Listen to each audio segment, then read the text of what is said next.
The Fan, San Diego's number one sports talk station. Chris Ello and Tony Gwynn Jr. hanging with you till about 5:30 or so.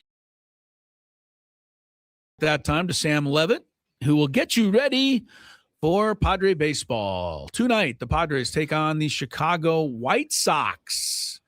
Will Venable coming to town and bringing a team that has a record of 14-17, which may not sound much or like much, but when you consider where the White Sox were when Will Venable took over, Tony Gwynn Jr., your friend Will Venable, seems to be doing a really nice job, and he's bringing a team in here that is going to make it, I think, a pretty fun weekend series. As expected, I always knew Will would have an impact. Can he turn this team into a playoff team eventually? I think that's what we'll wait and see, but he's very organized and really in tune with his players, and so I'm not surprised that they have played better so far this year. We've seen that in a lot of teams that were pretty poor over the last year, and so Padres certainly can't come in here and take it for granted. They lost their first series since the first week of the season. This past series against who was that we just played? The team that always gives us a problem, the Cubs. Oh, the Cubs. Yeah. We have been splitting with the Cubs. I think in the last 2 years or 3 years, we were ahead. I think it's now 500 again, actually, after losing. But we did not get the desired payback for the playoffs, even though we determined that was not a payback series. Some people, I think, felt it could have been payback, but it really wasn't. Payback. There was really no chance for it to be payback. The Cubs got the playoff win, and they got to move on last year. But we'll have to do it in the playoffs if we want it. I agree with you 100%. I think that's exactly where you're right on that, Tony. We got Ty France coming up on our Friar Friday interview. And, man, it's been a good start for Ty France, Aztec for Life. He'll join the program here in about 20 minutes. So, Padre fans, stick around for that. And, it's our usual Friday. We got a countdown a little bit later on. We got, Chris versus the fans. We got the Big Five.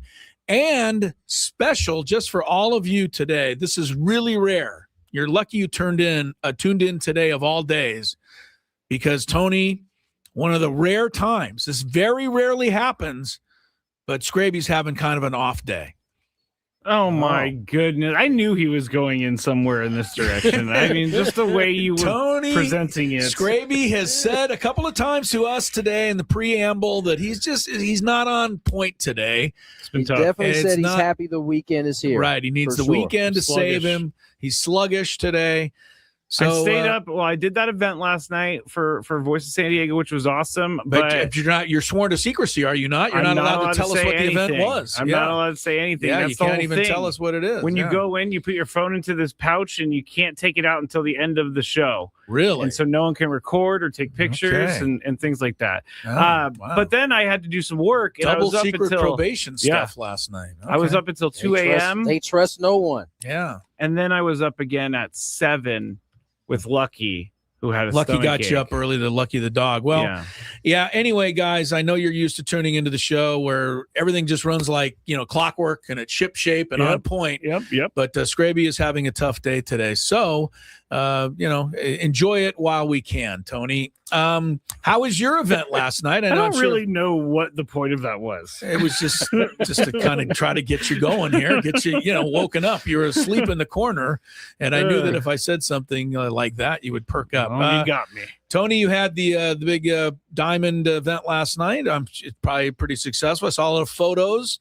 And I can't say I thought everybody looked whimsical, which was supposed to be the dress code last night. It was about 50-50. I think everybody was at least in the colors. It's supposed to be like dark, if you go burgundy, black, those. So I saw a lot of those colors out there. It was a great event, actually. I thought we got a chance to see Mud and Don do their thing. We also, Jesse was the one running Family Feud, which I thought they did a terrific job on that. And then it was capped off by getting to listen to some old tunes from Lauryn Hill. So it was all good. Padres raised a bunch of money I don't mind getting dressed up for one of those every once in a while. I wish it didn't come on an off day sometimes, but that's the only place to really do it. I think wouldn't it just be better? Hey, game's over. We're all at the ballpark. We're let's already just here. go out Let's on the just do it. field. Yeah, let's just go all sit down and we'll have the event right now. But for real. Yeah, Padres are back at it tonight. With the White Sox here. And one move was made today. Jeremiah Estrada has been recalled, so they have him back in the bullpen, which I thought Tony said perfectly on the roundtable yesterday. Everybody couldn't wait to see him go, when he was sent to the injured list, but I bet we're all pretty happy he's back now because Jeremiah Estrada is another amazing arm in this bullpen. But one comes, one goes, and that means David Morgan was the guy sent down. We like David Morgan. Everybody's rooting for this guy, and we'll talk more about it in the Big Five. Got a Big Five topic on David Morgan today, but just straight up, I think he'll be fine, and I think we'll see him back before long. Just when the opportunity presents itself, Tony. You know this kid, and he's fought too hard to get here. I don't think he's going to let go of the rope now. Nah, I highly doubt he's going to let go of the rope at this point. And so, I think the Padres have the luxury of having the type of depth that they have where you can send an arm like that back and allow him the time to get himself right. And so we'll see him again at some point. He'll be a major part of this bullpen. Inevitably, somebody else is going to get hurt or need some time, and there's your opportunity to come back up and do your thing. Yeah, for sure. So where do the Padres go to begin May? I mean, we're starting it today. It's May 1st. No, I mean, I know the game. Yeah, I know who we're playing. They're playing the White Sox. Yeah, okay. It's called a series, and usually it's either 2, 3, or 4 games. I'm aware of that. I believe they start at 6:40 p.m. tonight. You are correct. Good job. Thank you very much. But mentally, where should they be? It seems like they need to have better stats, but they don't need to have a better win-loss record. So, to me, it's a bit of a weird situation just because you got some guys that have scuffled a little bit. I think the pitching staff has not been as lights out as we had hoped. However, that is probably the result of all of these injuries. So, but the 19-11 record, I think, makes it a lot easier to keep the course that they set out on, Tony. And I know was it Gavin Sheets who talked about it with us, and I think Jason Adam too a couple of weeks ago, just about playing out the process and trusting in it. And I think when you're 19-11, it's easier to keep doing that. For sure. I think a couple things. There's only 2 things that can happen. Either the other shoe is going to drop and the record will match where their statistics are, or the statistics will pick up and you'll still see a team that's winning, maybe not at this clip, but just under it, just above it.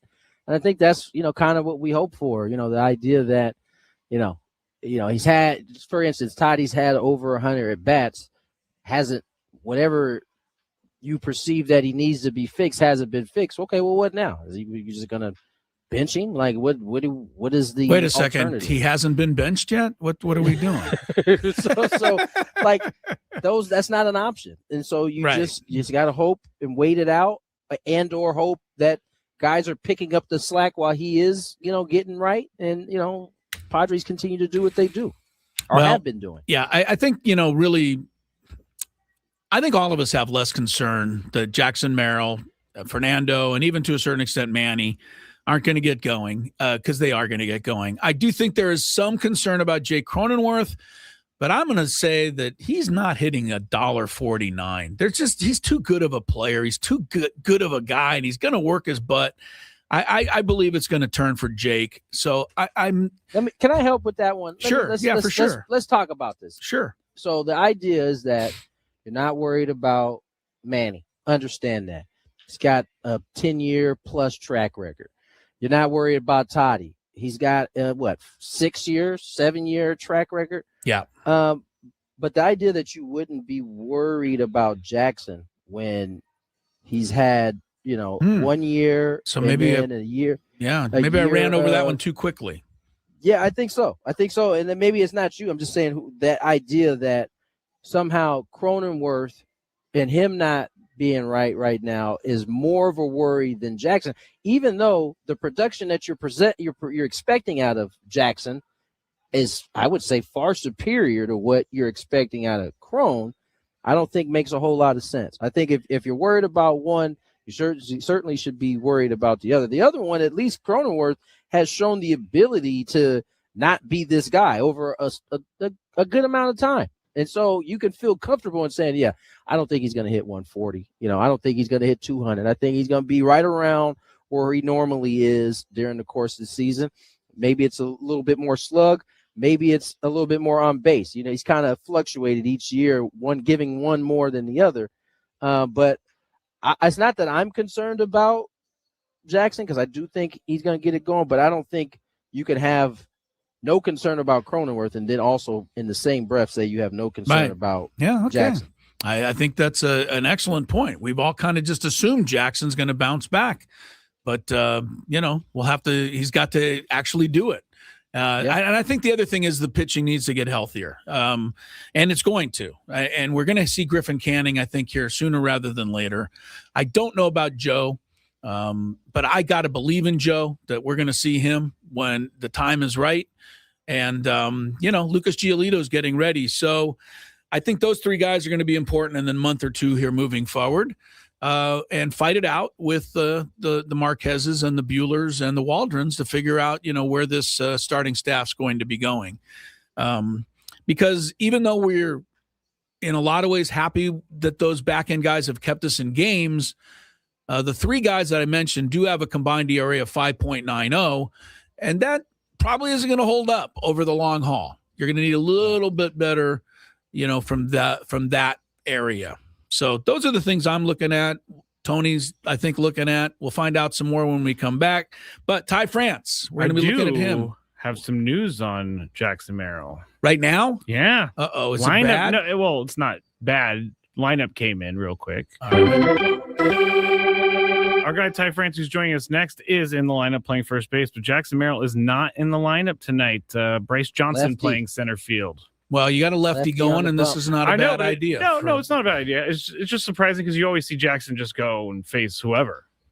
Yeah, not when he's not swinging it. I get it. Just wanted to say that before we moved on, Chris. Fair enough. And maybe did you know that, Tony, before you snuck your? I did not. Well, the timing was excellent then. Tony proving he knows what he's talking about. Tony knows more than the rest of us again. All right. Ty France, he knows a lot. We're going to talk with him and find out what we know about him when Gwynn and Chris continue. It's Tony Gwynn Jr., and I had the opportunity to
Gwynn and Chris, 2:19 on the clock.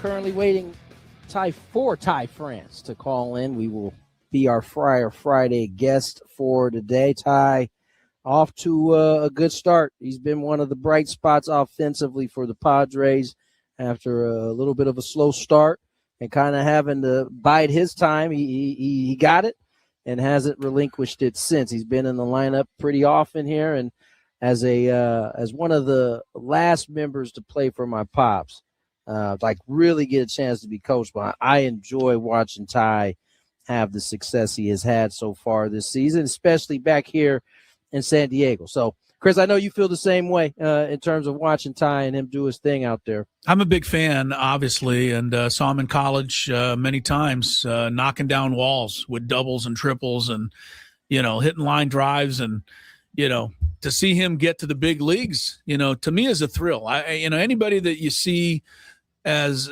when they're up and coming, like your dad, who I saw up and coming, when they step on a big league field, even though it's far from me, I don't even barely know Ty France, if at all, but I still get a thrill out of it. And I think many of us do. So to see him having the success is really good, for sure. Let's bring on Ty right now for our Friday guest, Ty France, who was looking quite dapper last night at the dinner on the Diamond.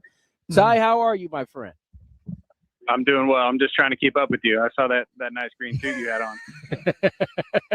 Hey, that's nothing, Ty. He's got a lot where that came from. Oh, I know. Ty, let's talk about your start this season, man. You came in the spring, obviously needing to earn the job. You did that and some after a slow start in spring. You got going. You had a similar start the first couple of games, I'd say, at this level, and then all of a sudden you got going. I mean, what is it felt like to be a contributor on this team? You've kind of expanded your role, I would say, since the start of the season. How has that been for you? Yeah, it's been good. They were very transparent with what my role was going to be early on, and basically, had to earn the playing time. And kind of like you said, didn't get off to the start I was exactly hoping for, but was hitting the ball hard and just kind of putting good at bats together, and it all started to click. Ty France is certainly, a guy that I think San Diego fans like, and everybody's rooting for you, Ty. And, man, you've really been delivering. How was it to bide your time the first couple of weeks, even though they were transparent, sitting there and saying, I got to get a game, I got to get a start? You had 2 or 3 starts the first 2 weeks of the season, if that. And how do you stay ready and sharp? Because I think that would be the biggest challenge of all. Yeah, I mean, you can't really replicate, live game at bats, but just doing everything possible practice-wise to stay ready, whether that's machine or hitting off the trajectory or, when I do get my game at bats, just trying to, work at bats and not make quick, easy outs. And biggest thing is just kind of trusting the process with it. It sounds cliche, but that was, as far as the headspace wise, that was the biggest thing for me, was just when I got my opportunity, making the most of it, and understanding that I'm not going to line out every at bat. They're going to start to fall. Yeah, no doubt about it. Ty France joins us here on Friday. And Ty, you and I had a discussion during spring. You kind of had to get back in the lab and kind of take things back to the basics in terms of your hitting.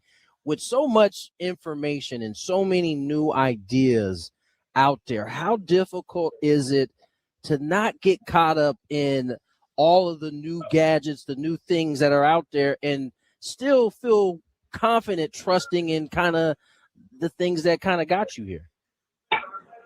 Yeah, I mean, it's very easy to get lost. There's, like you said, there's so much information out there now, and all the new technology and cool little toys and, stuff to measure your swing. And, I fell into that trap, after the 23 season,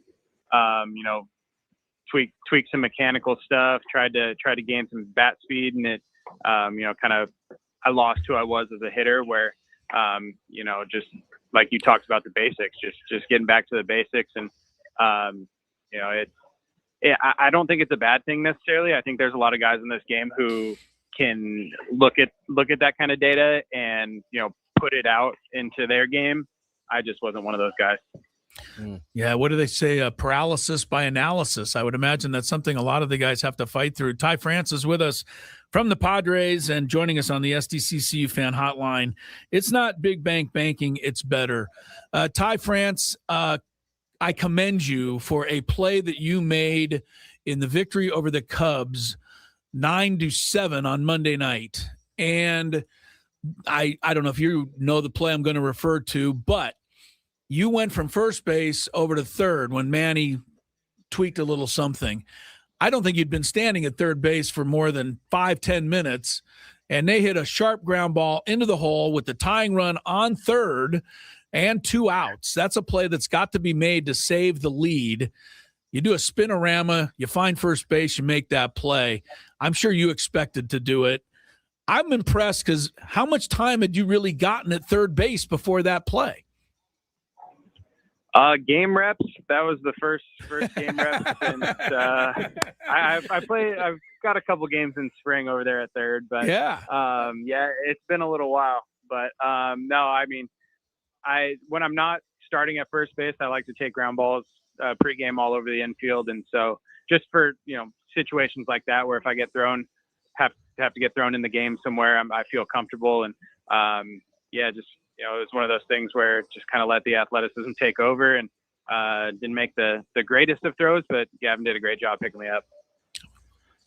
Ty, you've hit at every level, and this goes back to high school, right? I mean, high school you hit, college, and I remember my dad telling me, I don't know where he's going to play, but he certainly is going to hit wherever he goes, and you've proven that. Now, on the defensive side, I think you've made yourself into a Gold Glover, and you've talked a little bit about positioning and how Carlos Correa kind of helped, you understand how they grade, but just forget the grading part.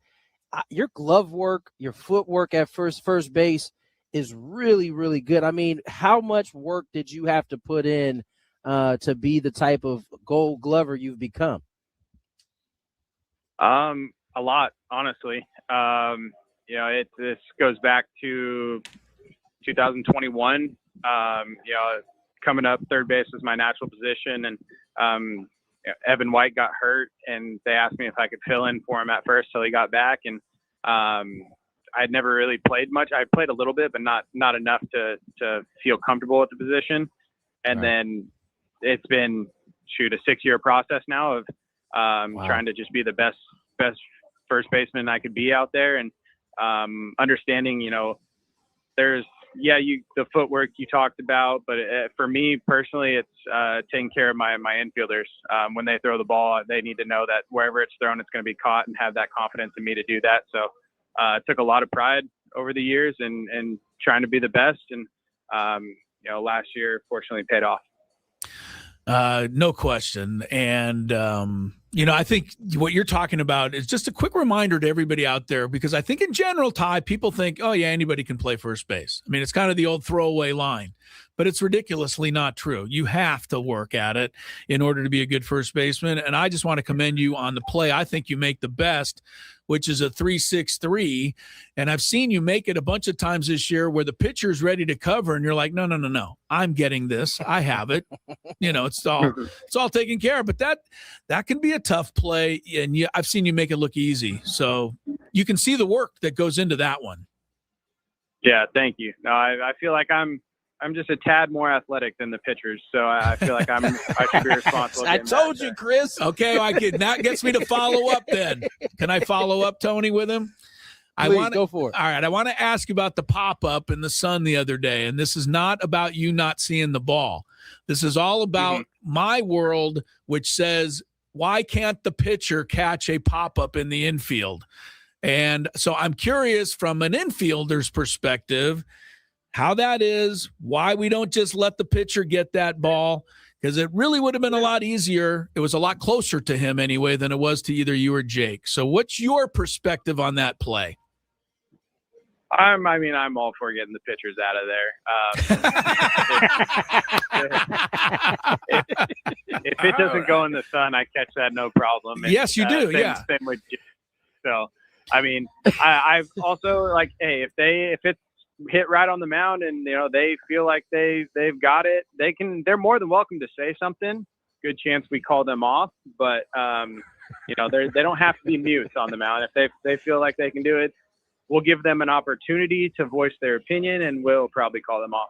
But have you ever made one, like, just curious, have you ever made one from third base though, where you run almost across the mound yourself and have to make like a lunging play? I mean, it really can be a tough catch. Yeah, I mean, I'm not disagreeing with you, but I think it goes back to the athleticism aspect. Oh man, yes. I told you. These guys are all celebrating because I did a little pitching in the back in the day. Most unathletic guy in the room. Last one, Ty. Foul ball the other day. You kind of let this bad boy roll. As you picked it up with your thumb and your index finger, kind of like, all right, there it is. Boom. And he's got his nose on it, and he goes fair ball. It looked like all you could muster up was no, that's not right. What was your take from your end on that? That was more or less. I was just extremely caught off guard that he would called it fair. Yeah. From my vantage point, I wasn't going to pick the ball up until it was foul, and I felt like there was a space there, and so that's when I made the move. But it's a tricky call, and there's two of them there, and I feel like one of them could have worked a better angle to see that because it's a non-reviewable play, but it is what it is. Unfortunately, it didn't go our way. Can you just tell us anything about the discussion that Craig had? I mean, it had to be an incredulous discussion because the look on your face told the story that we knew it was foul, but you can't convince somebody who's standing right there, right? Yeah, I'm going to be honest. I didn't hear any of Craig's conversation because when they showed it on the Jumbotron, the fans kind of chimed in. Oh, okay, yeah. And, they said their 2 cents, so they kind of overpowered Craig's conversation. But, it was unfortunate, especially, having Mason on the mound with his streak. Would it have changed the game? Who knows? But, would have definitely turned a single to a 2-2 count. For sure. Ty, appreciate your time, man. Enjoy your day. Enjoy your Friar Friday, and go out and get us a win here today. Yes, sir. Thank you, guys. Ty France, our Friar Friday guest here. Man, he's just on behalf of pitchers everywhere, I want to apologize for Ty France. He just told you the same thing we've been trying to tell you. I know. I've heard this for years. I'm not accepting of it. Pitchers have 2 left feet. I've heard it for years. I'm gonna go trip my way out of the studio here. I forgot to congratulate. Him and his wife are expecting twins. Oh wow! They just found out. I think he announced it on Instagram not that long ago. So awesome. that will change his life around in a hurry. For sure. I love how diplomatic he was being at the end there with the umpires. He's like, I wish they would have maybe got a better angle. Well, there isn't anything you can say now. It's water under the bridge. It is. They won the game too. Yeah. So for sure. All right, let's get to break. It's that time. When we come back, where are we going when we come back? Straight. Well, we're gonna have to do a sports potpourri. So get ready, strap in. We're going to go all around sports, and Chris is going to lead us through it. He just found out, too. Unless I trip and fall first. Sports potpourri. I'm so uncoordinated.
I normally would come back on the show and thank our guest on Friar Friday, Ty France, but since he disparaged pitchers everywhere, I am going to come back on the show and thank Mark Grant, who chimed into my text and said, "Thank you, Mr. Ello, for sticking up for pitchers everywhere." You got it, Mark. Cat. Mark Mudcat Grant and I, both terrific athletes. There. I'm not going to say anything about Mud, but you know I'm not. Is that what you're going to get to? I've seen you play sports. Ty France, hilarious, fun interview. If you just tuned in and you missed it, that one's worth going back for. It was really good. All right, couple of things to discuss. We got some time here. Well, first, I think we should open with the biggest thing that happened last night, which was the Knicks-Hawks game, which took on a life of its own.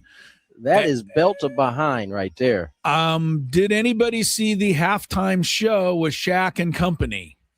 Oh, no, Did I not. missed it. Oh, my goodness. They went to the halftime. The Knicks were ahead 73-36 or whatever the score was. Might have even been more than that. I think it was a 47-point spread at halftime.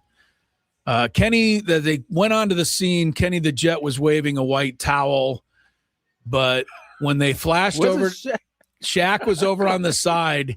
He had a little red Atlanta Hawks little doll or little, I guess, figurine, and he was over there giving it, pressing on its chest, trying to revive it. Oh, giving it CPR. Giving it CPR, trying to revive the little hawk. It was just funny if you see, Big Shaq, he's this giant guy, and he's like, trying to help get the hawk going. I couldn't believe that. Scraby and I, when I left yesterday, the score was 57-19, and I don't know that I've ever seen a score like that. It went on to be 75-25. And at one point, the Knicks were ahead by 61 points, and they ended up winning by 51. I don't know. I don't know how that happened, but it did. The Hawks are eliminated. I mean, it happens in an elimination game. That's what's strange. You'd think the other team would just have everything on, give it all. But Knicks just crushed them. It was the largest halftime lead ever in an NBA playoff game, 47 points. So. That is the brakes being beat off of somebody right there. my Lord. I also want to commend whoever it was that tweeted out a little video from that game. And the video was of, I believe, Mitchell Robinson of the Knicks got into a pushing and shoving match with Daniels of Atlanta. It didn't turn into much. Typical NBA. Pushing and shoving, they had to be separated, etc. And the person posted the clip and said, there were also 2 Oklahoma City Thunder players who fell down during this scuffle, but fortunately, neither of them were injured. I got a kick out of that. That's funny. Because it was a good line. That's like a little like jab funny. A total right jab at the Thunder, because even though they weren't playing, people are saying they're diving on the floor. Tony, hopefully you get a chance to see how much they dive on the floor starting next week. But you guys got to win tonight in Houston. How are you feeling about a game that we can all only watch on Prime Video? And that bothers me, but neither here nor there. I feel good about it. I don't think Austin's going to shoot as poorly as he did. I think LeBron's going to play better. I think they're going to take care of the ball a little better. They certainly better, because I don't want to go to a Game 7. I know that. It's going to get yes, it'll get tight if they go to a Game 7. Get real hairy at that point. So I agree. Get it done tonight. Yep. Can we talk about the T-Wolves and Nuggies? By the way, the Nuggies, that's embarrassing, isn't it? You lost to a team without their top 3 guards. Loved it, actually. First of all, it shouldn't have happened for Denver. They were out at least 2 of their best play. One of their best player, easily, and then one of their most important guards in DiVincenzo and DeSumo too. DeSumo didn't play either. That's right. So he didn't play yesterday. No. Wow. Yeah. So so that's all bad. But this is really more about Jalen McDaniels, because. No, you're right, Tony. He got the last laugh. He talked the talk and then went out there and cooked these fools in the Game 6. I mean, he was out there like he was Anthony Edwards, basically 35 and 10. He dominated the game. And it did it. And he It also was set it up. pretty, too. He went up against every single defender that he said sucked, and he beat all of them.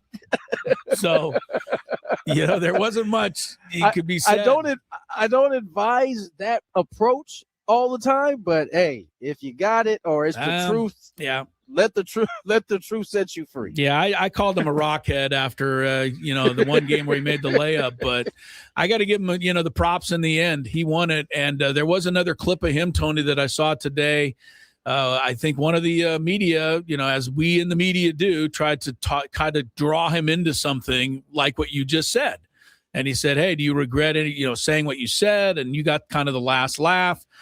And he was not biting, so I give him some credit, but he looked at the guy and he said, "I said what I said. I'm not saying it again, but right, I said what I said, and I'm moving on." So good for him. I think he ends up the winner there, because you're right. He sent them packing with a great effort. And, Jokic had his moment or two. There was one moment in the game where I didn't get it, but one of the guys got hooked up on a screen with Jokic.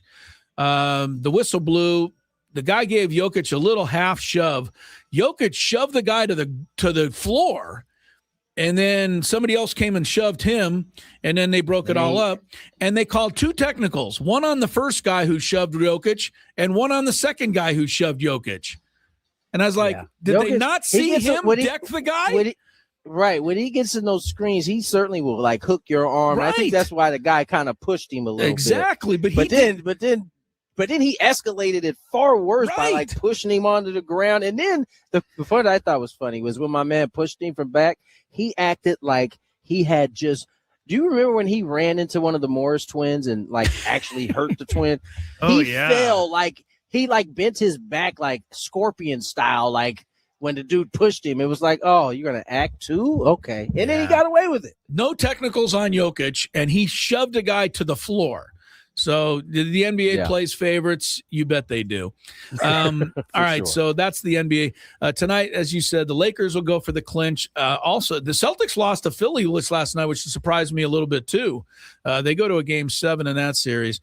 Yes, we got a hand up in the yes, I wanted to make sure here. We did this because we were saying we would talk about something yesterday if we had time. We did not have time, but unfortunately, the San Diego Mojo are going to be taking a year off, the volleyball team here in town. That's a potpourri item that we did say we were going to discuss. The owner said in a statement he wanted to take 2027 to build a long-term plan.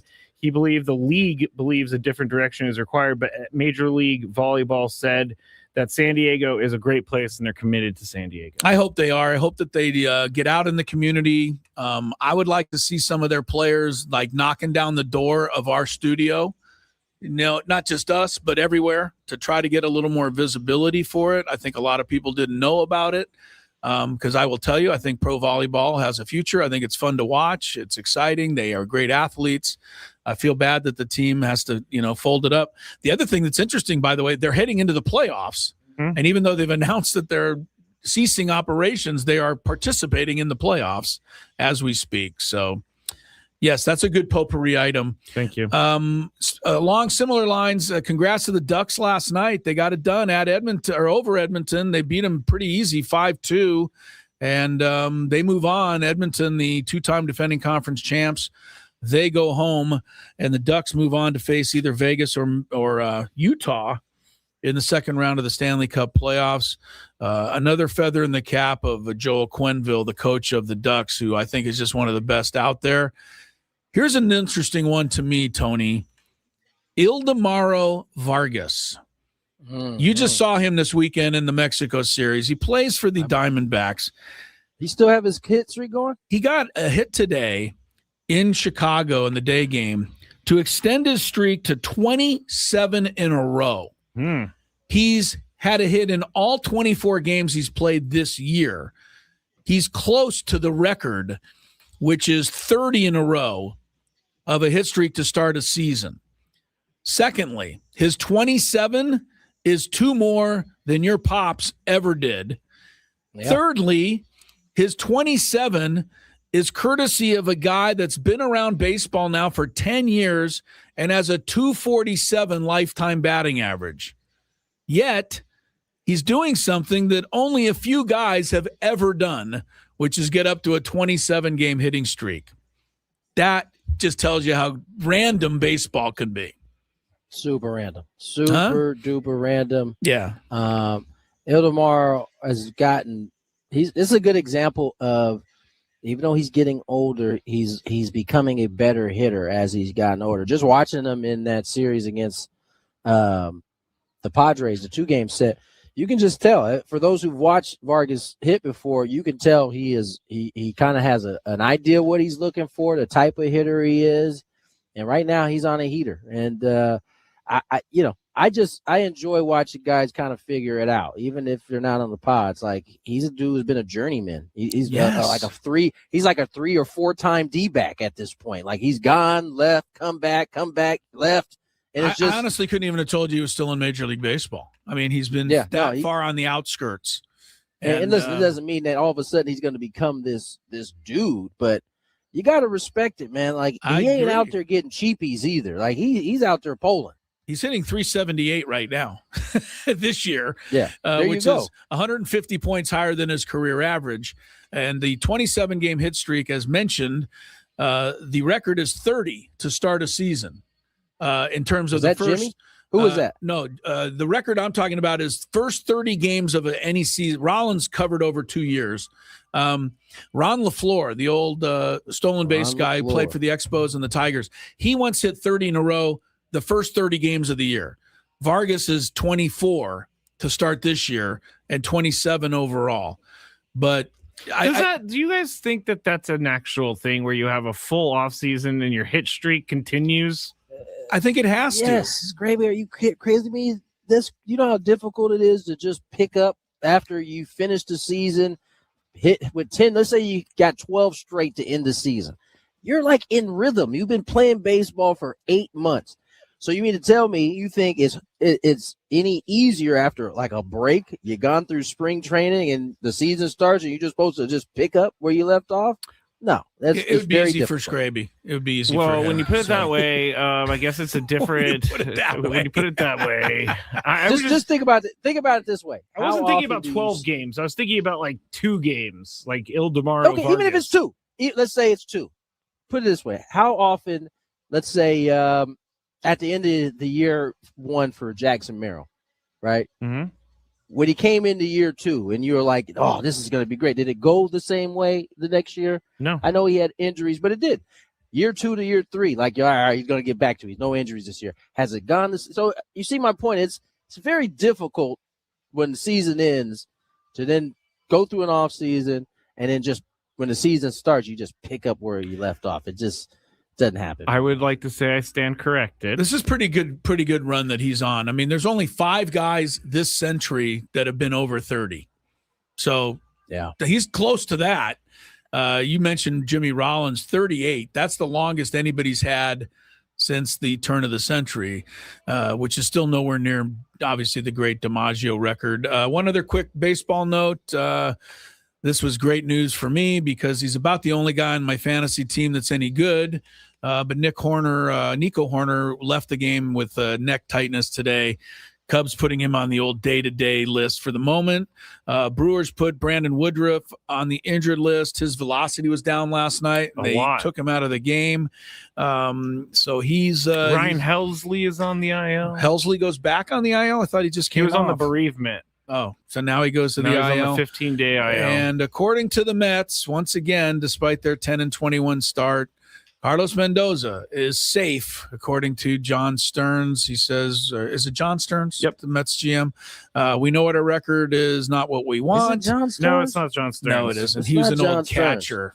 John Stearns was. David Stearns, thank you. Scraby, you said that was I know. Yeah, it's John Stearns. Way to help me out, I was like, Scraby. that doesn't sound right. Chris claims that That he doesn't always sound gets right. everything right, so I just went.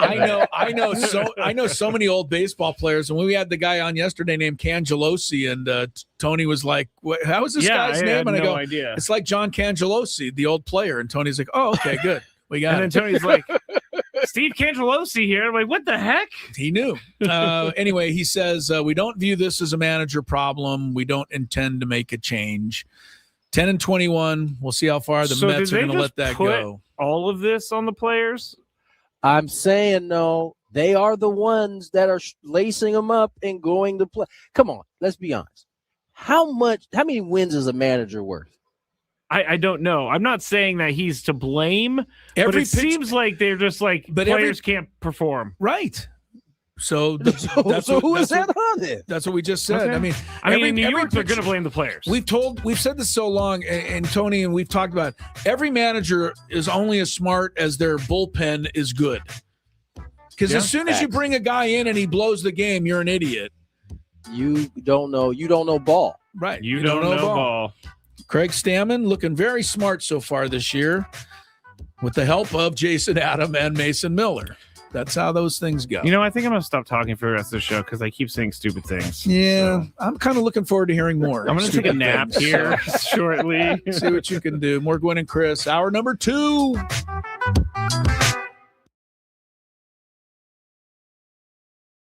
All right, so here's what happened. I was at the corner, and I'm going to call out the streets because who cares? It was Claremont Mesa Drive and Ruffin Road, which is pretty close to our radio station here. Yep. I had to run over and pick up a little cash from the bank. That was a simple, trip before I came into work. And I'm on Ruffin Road, coming up to Claremont Mesa Boulevard. Ruffin Road can be a little rough sometimes. They could pave that. It wouldn't hurt. Yeah, it wouldn't hurt. They can't call it paved road. I know that. Wait, your issue isn't the potholes in the road? That was I'm used to that. So we come up on Claremont Mesa, and we're at the stoplight. I'm in the left-hand turn lane to turn left on Claremont Mesa. I'm the third car back. And there's 2 left turn lanes. There's 3 cars in line here. And then the going straight is also red. And that is backed up each of the lanes. So that I've got cars on my right. I've got cars on my left. I got 2 in front of me. I got people behind me. No big deal. Light cycles through. And our turn doesn't come. Oh, no. So the cross traffic gets to go again. And then the people coming across in our direction, they get to go again. And then for a second time, they skip our turn. Well, that's what I thought. So now... Actually, you're not going anywhere. You're stuck. Right, you're stuck. You're not going anywhere. And my first thought, of course, as a good scout or, athlete, is to look around. Is there any way out? Can I back up? Can I, I'll do anything. But there is nowhere for me to go. No. It happens a third time. Whoa. And I'm pretty clear at this point, this light's broken. And I'm starting to think, how are we going to get out of this? Am I going to have to call, the police to come and fix it? No one's going to know it's broken. 911 emergency response. Yeah. Emergency. Ruffin Road in Claremont. The light is stuck. The light is stuck. And so this is 5 minutes probably, but you can imagine 5 minutes. No, that's a long time, right? Time. Well, when it comes to the 4th time, I finally start just leaning on my horn. Oh. I'm trying to get... What are the people in front of you going to do? Well, because there was a moment, right, after the traffic comes this way, it paused. You want them to run the light. You could at least a couple people could run the light. We could get this going here. You want them to run the light. I did. Break the law. Well, they had to. Otherwise, we'd still be there. Anyway, so this is going on. So I'm starting leaning on my horn. The lady next to me looks at me like, what the hell are you doing? Good for her. Good for her. And good for her. Kidding. I'm like, ma'am, kidding. are you just clueless? Were you going to sit here the rest of your life? She has faith that the light's going to turn eventually. Evidently so. If it had gone again, the guy next to me on this side rolled down his passenger window. That starts to go down. I think he's going to be mad. And he's like, what? And I'm like, I'm pretty sure the light's broken. Like, how do you not know this? We've all been sitting here for 6-7 minutes now. The 2 cars at the very front of the left turn lane are not budging. So they apparently are content to sit there for as long as it need be. They also have faith that the light is going to turn. But I have no faith. What gives them that faith? Yeah, but what gave them the faith? I mean, it had cycled through 4 times now. The 5th time, I was going to just have to get out of my car and walk up to them and go, will you please do something? Or get, and if you don't, and I would have, something. you know what I would have said? If you don't want to run the light, just get out of my way so I can run the light. I'm not sitting here the rest of the day.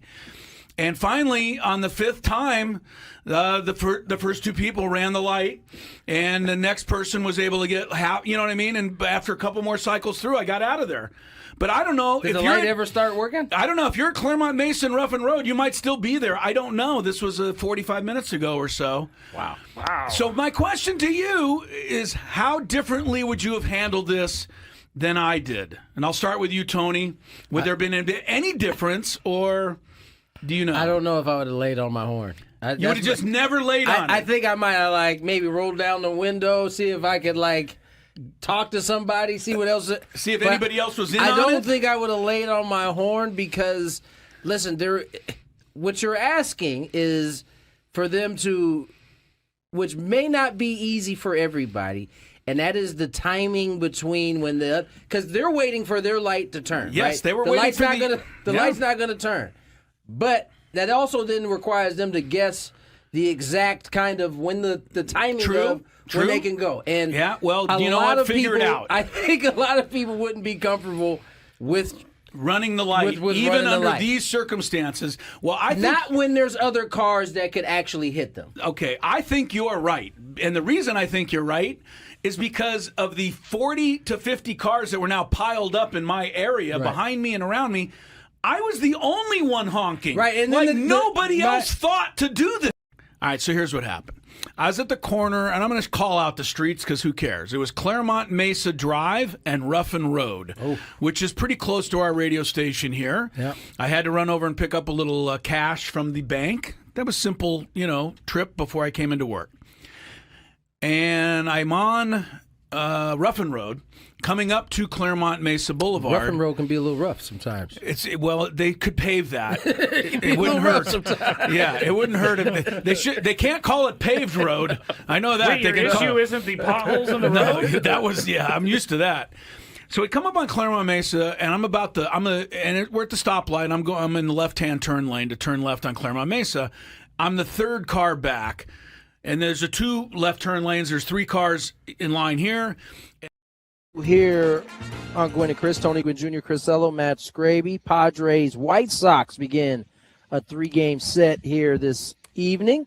6:40 on the Dow. I believe, is Herman going today? Yes, sir. Yeah, Herman Marquez on the bump for the Padres. He's got a 3-1 record. If he gets the win tonight, he would lead the team in victories. Did we actually give everybody the lineup? We didn't give the full lineup, but we said Jackson who wasn't out. in it, yeah. but we didn't give it. All right, let's do that. We probably should do that.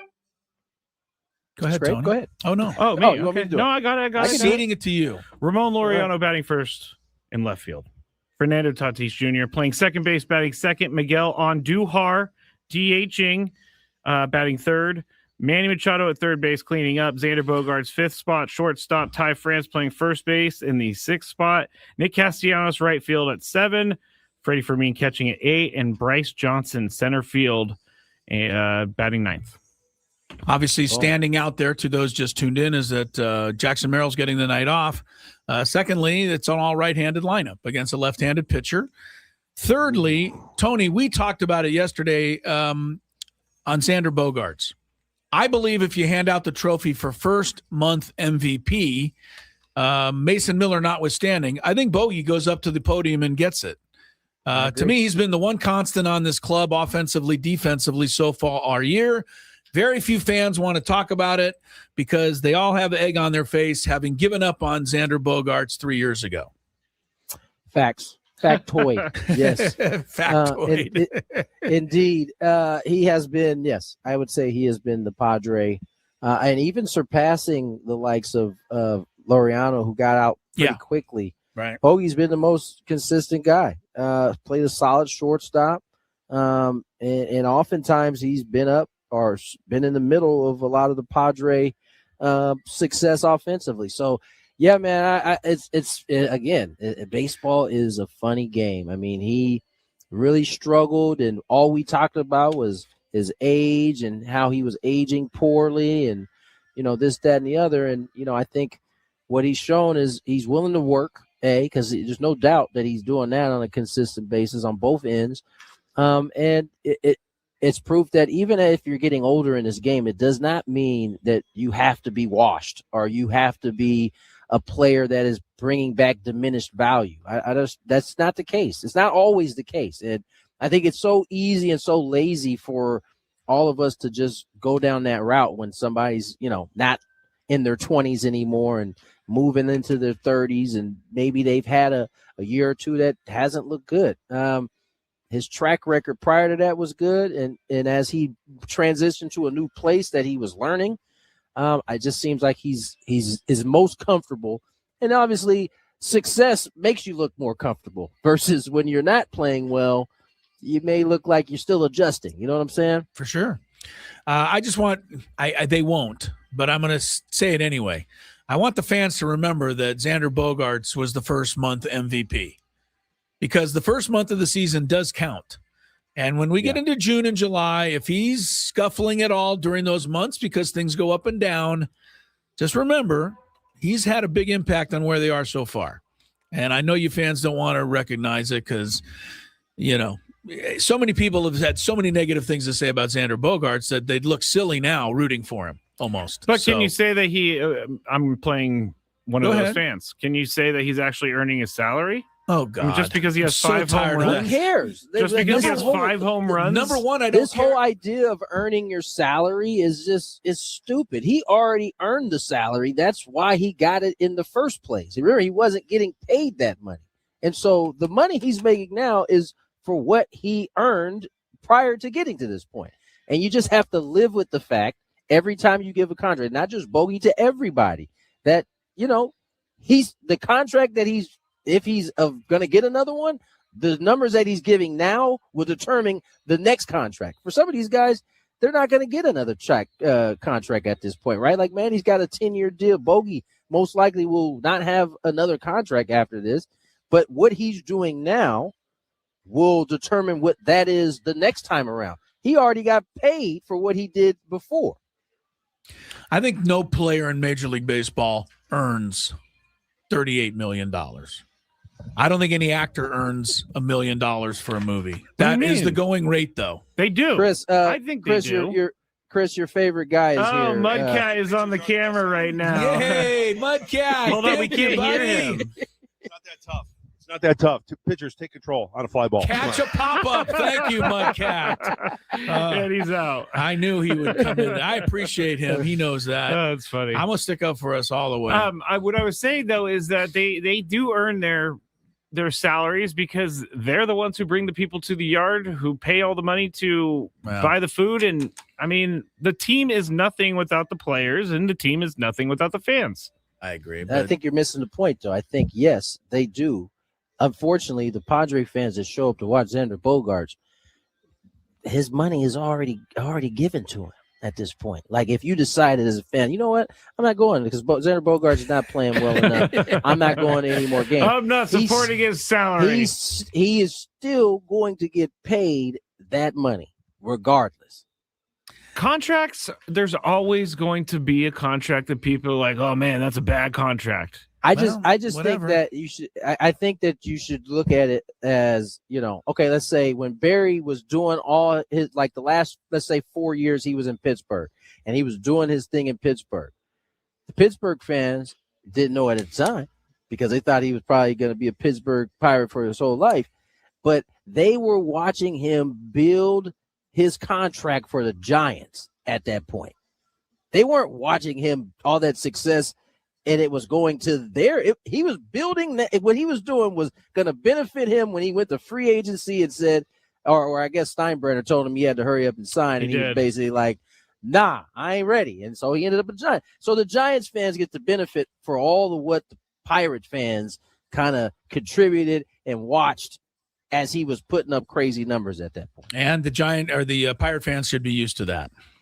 Because that's what happens to all their good players. If they weren't, they are now by now. For they sure. are.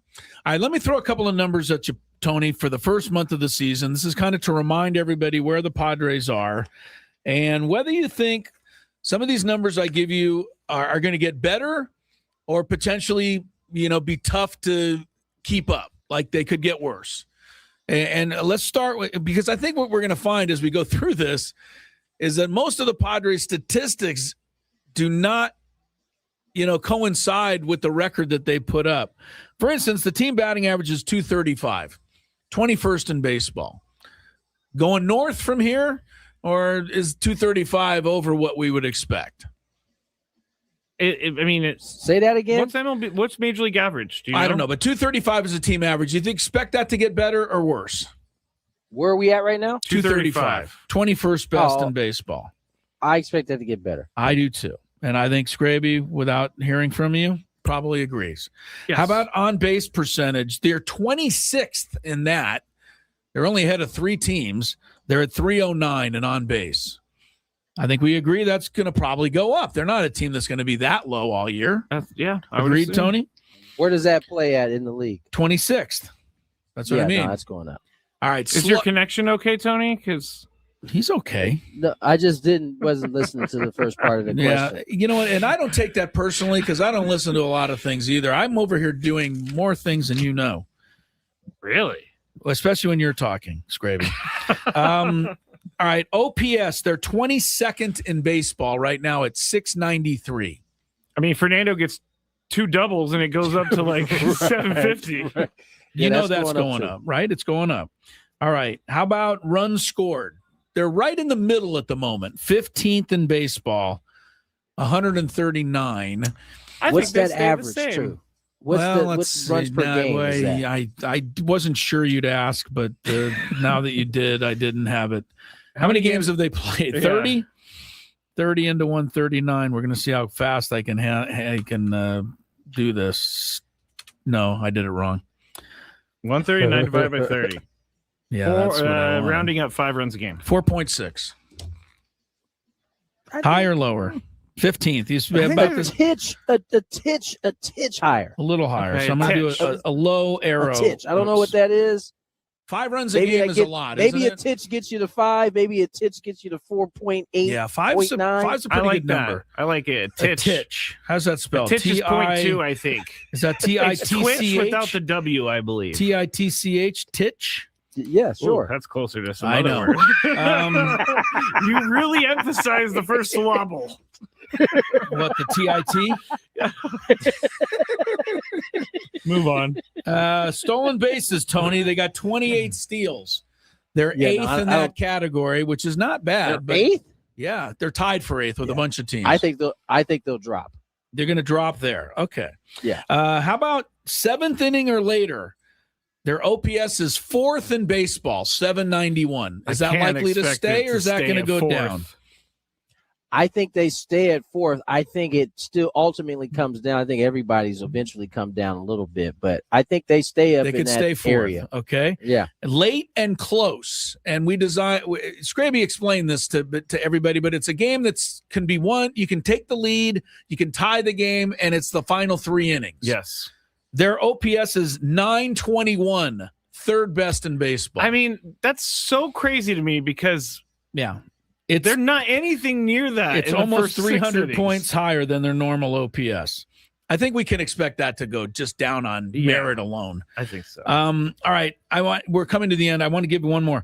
Team ERA, 4.23, which is worse than the Rockies. We got to expect that's going to improve. Yes? For sure. Okay. Bullpen is 4.15. We can expect Yes. that to improve. Yeah. And then the final question, they have 19 wins. They're currently 6th in that category. The Cubs won their 20th today.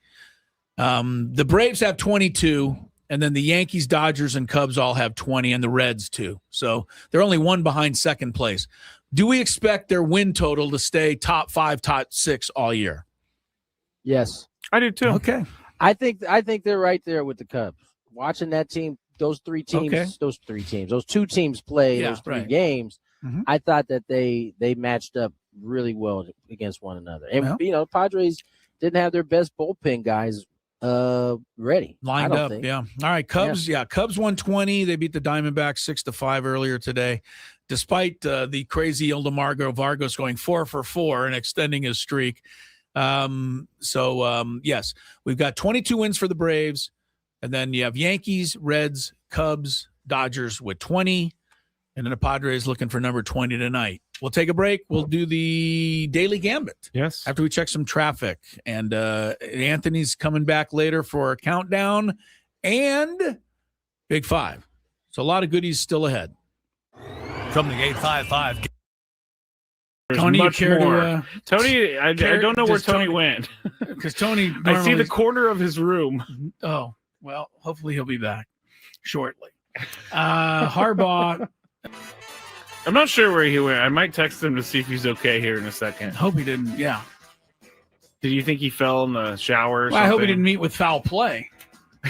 You think he met with foul play in our commercial break? I don't know. I mean, he is in New York City. So. He's in New York City. It could be, you never know. All right, we'll just go forward. We're just going to go forward without Tony. I'm sure he'll rejoin us when he gets a moment. Everybody stare at that box in the top right corner because it's just the corner of his room. I'm going to look now. I'm kind of intrigued. Oh, someone says maybe he's in the bathroom. I don't know. He's been known to go there, as have all of us, frankly, but him more than most. Over under, Tony just forgot that he was doing the show. And that's not nice. Yeah, so maybe that's what they're thinking. You know what just hit me, Chris? No. What if Tony went out to get like ice or something and he forgot his room key? That is something Very that well he possible. is more than capable of doing. Because he would never be gone this late, this long, with knowing that he was on the show. No kidding, man. We took a commercial break like 5 minutes ago, and he has not returned. I'm going to text him. Like, are you out in the hall trying to get into your room Say, right now? Everything okay? Oh, no. This Question mark. is scaring me. No. Did you hear back from Tony yet? No, I'm thinking Something. he locked himself out. He doesn't have his phone because it's in the room, so he's down at the front desk or something.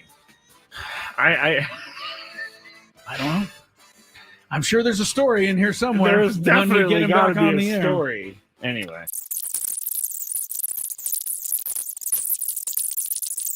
I was very concerned about Tony, and I took him off the screen because he's not back. I guarantee you he got locked out of his room. I don't think you're wrong, because that makes sense. But how far away is the lobby? Of course, the New York hotel, it could be one of those ones where you got to wait a while to get up to the. And he's just sitting in line.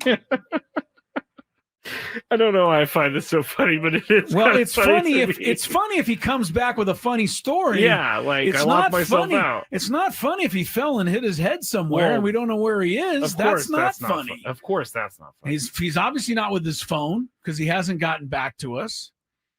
Has Tony locked himself out before? Not during the show, but I'm sure he has at one point in his life. Of all people, Tony would certainly seem to be one who would do it. Oh, August also says, Clinton said, got to use the key card for the elevator too. So maybe he's just stuck. Can't even get down? No, you don't need the key card to go down. Okay. You only need those to go up. You should be able to get down to the lobby to say, hey, I locked myself out. In New York City. But if we do, can you go to the Padre Hotel and knock on Tony's door? We don't know where he is still. Yeah. Still hasn't come back. And I turned on It's been 20 minutes now. I know. Now I'm starting to get a little worried. Yeah. Where'd he go? What happened? I don't know. I would call the front desk of the hotel, but I have no idea where they're staying. I don't know where they're staying either. And when you sent him a text and said, is everything all right? We have not heard back from him. He is still not back in his room. I bet you he is standing in line in the lobby as we speak. Trying to get his key back. Someone said text Jesse or Dave. And it's really not a bad idea. Maybe at the next break, though. Yes. If we get to the next break, we got to text those guys so that they can go make sure he's okay. Because I don't know where he is. It's crazy. Dave Marcus is probably the one to text. We'll text Dave. Because he's, Jesse could be doing anything, but Dave's always there ready to go. You're trying to say Dave has a ho-hum life and he'd just be sitting around waiting for a text, whereas Jesse might be busy. Is that what you're... I mean, Dave's been doing this job for like 30 years. I don't think the what is the word I'm looking for? Never mind. All right. Well, there's certainly an explanation, but we don't have it yet. Text Scan. I don't know Scan well enough to text him. We're going to text Dave if this gets to the top of the hour, and we still don't have a Tony Gwynn Jr. sighting. All right, do we just go to traffic like it's normal behavior time? I mean, it just seems weird. We got to move on with the show. Show must go on? Yeah. I don't know. All right, we're going to do the good, the bad, and the really, really weird and ugly next here after traffic. All right, it's with less enthusiasm than usual that we embark on the good, the bad, and the ugly for week 2, Scrape. I'm going to try not to worry too much. I'm going to try not to worry also. I'm not necessarily the worrying type. I'm not either. But, I'm intrigued now at this point. Like it's with this long pass to Devontae Smith. He's back! Helped put him there. Hold on, he's back, everybody! Stop everything. Comes away.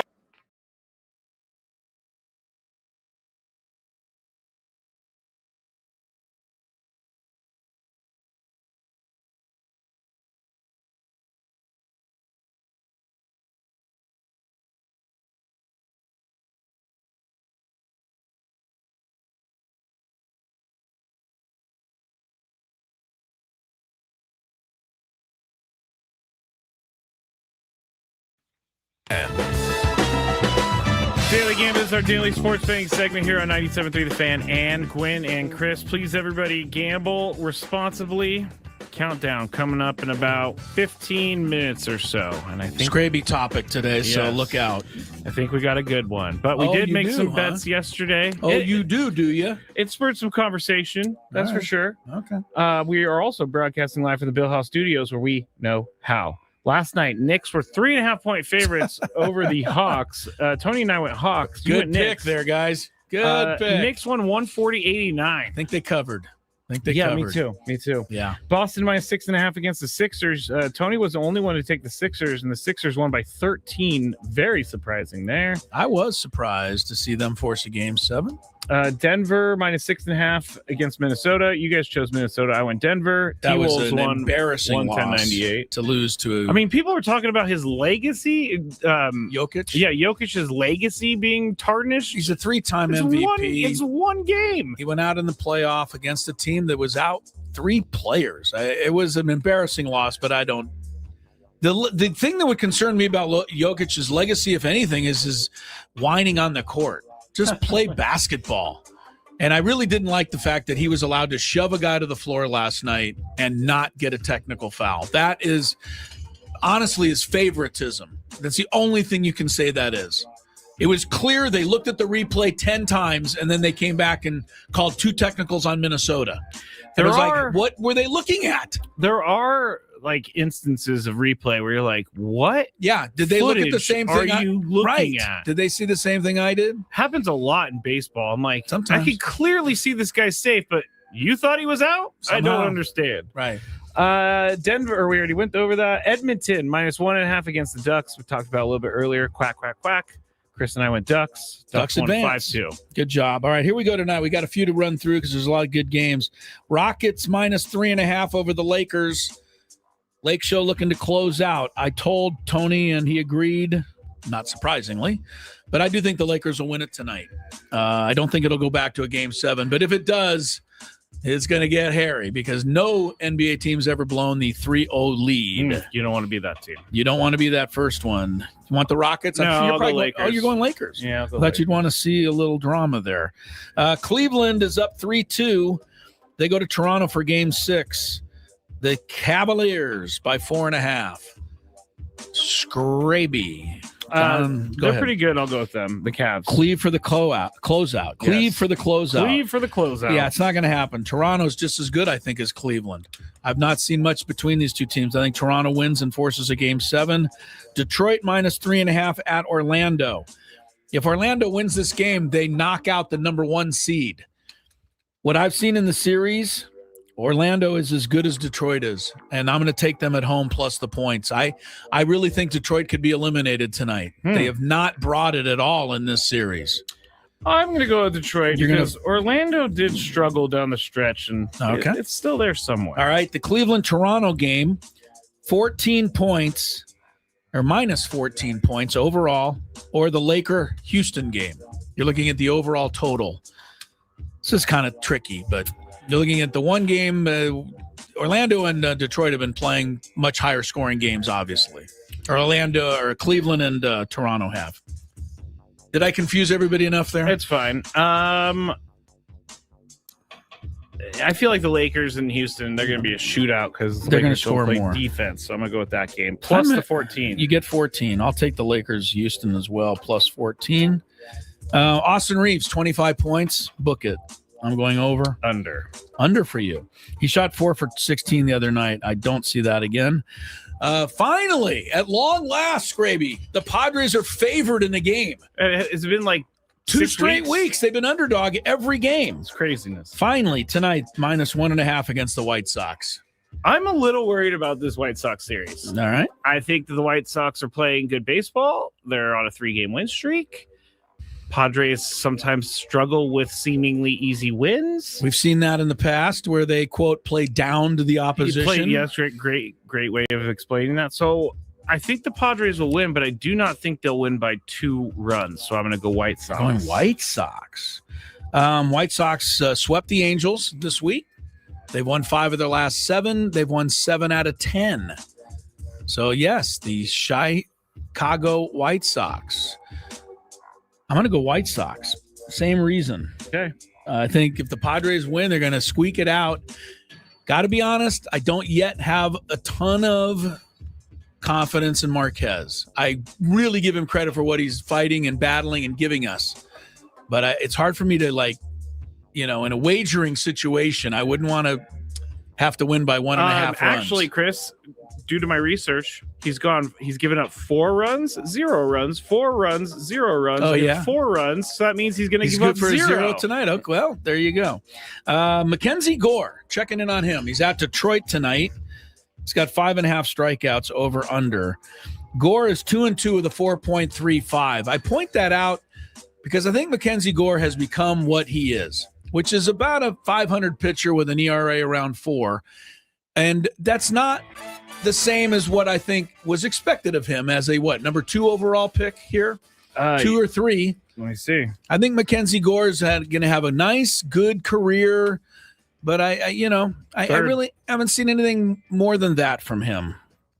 Yeah, I mean, I'll say under you after I said lying. all that. Under 5.5 Ks for Gore tonight. They're playing the Tigers. Yeah, because I think a lot of people in general think, well, the Padres really screwed up by getting rid of Mackenzie Gore. I'm like, okay. Maybe you can say that, but it was part of a big trade. There was a lot involved there. Again, they netted Michael King, Randy Vasquez, Johnny Brito is going to come back. In the end of all of that, yeah, they did. Yeah, and the Nationals don't still have Mackenzie Gore either. He's and they now in got Texas. How could we ever forget? They had Higashioka. Remember his season with the Padres? That was a season to remember. Yes. I said under. What'd you say? I'll go over. Over 5.5. Crike. Okay, Marquez. 5 innings is under.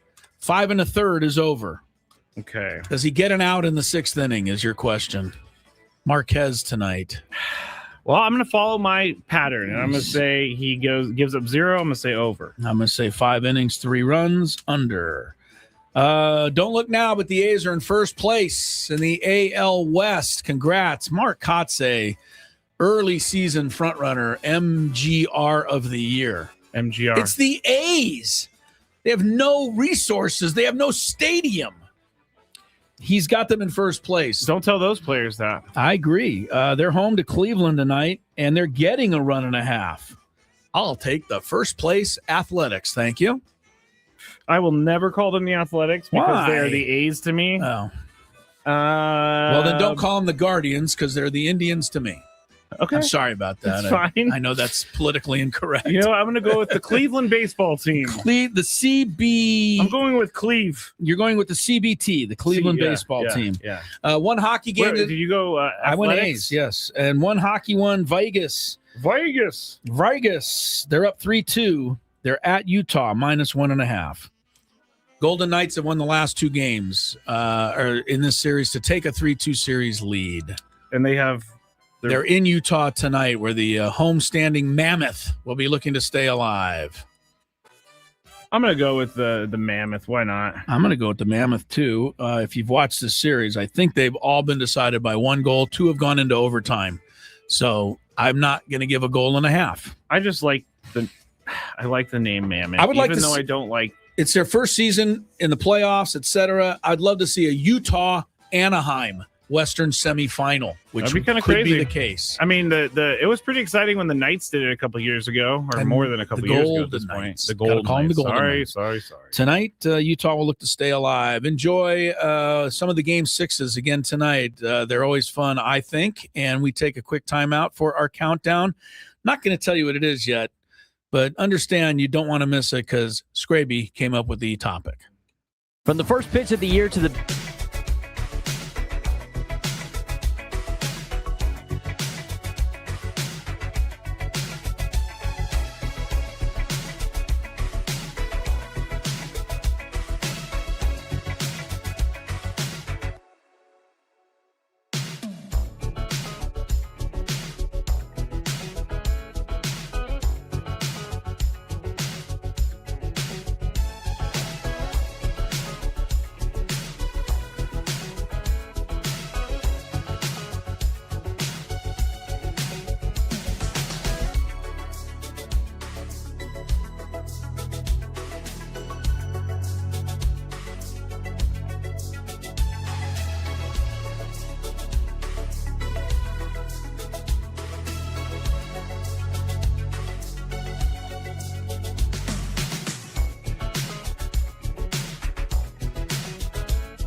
of healthcare, champions for you.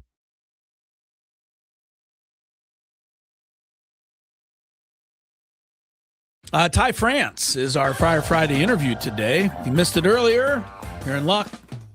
Have it for you a little bit later on, about 5:15 today. You'll hear that, or you can go find it at your leisure on SD 97.3 thefansd.com.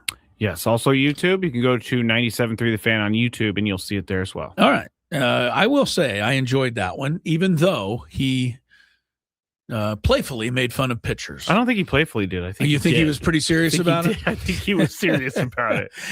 Mark Grant came into the booth to defend Yes, he did. the honor of pitchers a little bit after that interview, but good interview with Ty France. All right, we got to get to our countdown. Again, it's a scraby topic, so all bets are off. First, though, traffic. From the 855 Get Ross Traffic Center. Injured? Demand justice. Demand Jurowitz. 855GetRoss.com. Slow ride on southbound 163 from Mesa College is being compounded by a crash clearing just before Friars Road. Heads up 2 for a hazard on the eastbound 8 just before the exchange with the 15. This game day traffic report is brought to you by Crystal Geyser Alpine Spring Water. What makes Crystal Geyser Alpine Spring Water different? We always bottle our Alpine Spring Water less than 1.5 miles from the spring source, and all our bottles are made with 50% recycled plastic from our own recycling plants. Crystal Geyser, bottled at the spring source. It's now time for Gwynn and Chris to rank their top 5 of the day. Gonna grip and rip as usual. But this isn't just a regular top 5 list. I love it. It sounds sadistic, but I love it. This is the countdown. And it starts right now on 97.3 The Fan. Yes, indeed, it is that time in the program where we find out what the three of us think about a certain topic. It can range from sports to entertainment lists and countdowns. And I don't know, even last week, I think we did something rather novel. Does anybody remember what we did last week? Yeah, it was the and does anybody names. does anybody remember who we chose? Like, who was your favorite Matt? I don't remember who you picked. I think maybe it was Matt LeBlanc. Matt LeBlanc was your favorite Matt. I don't think he was. I think he was on. You don't even remember. My dad was my favorite. Tony's favorite Tony was his one. dad. That was easy. My favorite Chris was Chris Farley. Matt does not remember who his favorite Matt was. I'm glad to know you put so much heart and soul into this segment each week. I've let that go from the brain. I didn't need it anymore. Gotcha. All right. Well, today's topic, we're going to get back to some sports. In the wake of the surprising firings. Matt Groening. Who? Simpsons creator, Matt Groening. Okay. That's Very my number good. one. That's great. Well, you were making fun of me, so I no, I'm happy. I'm happy. Okay. But I was right in the middle of announcing the, topic today. That's You've thrown me off course. Great. In the wake of the firing of the managers Alex Cora and Rob Thompson, both considered somewhat surprising, today's list will be a simple sports list of the 5 most surprising or maybe worst or controversial coaching firings of all time. And that can be college, it can be pro, it can be managers, it can be whatever sport. The 5 most controversial firings. Number 5. I'm going to have Tony Gwynn Jr. start it off.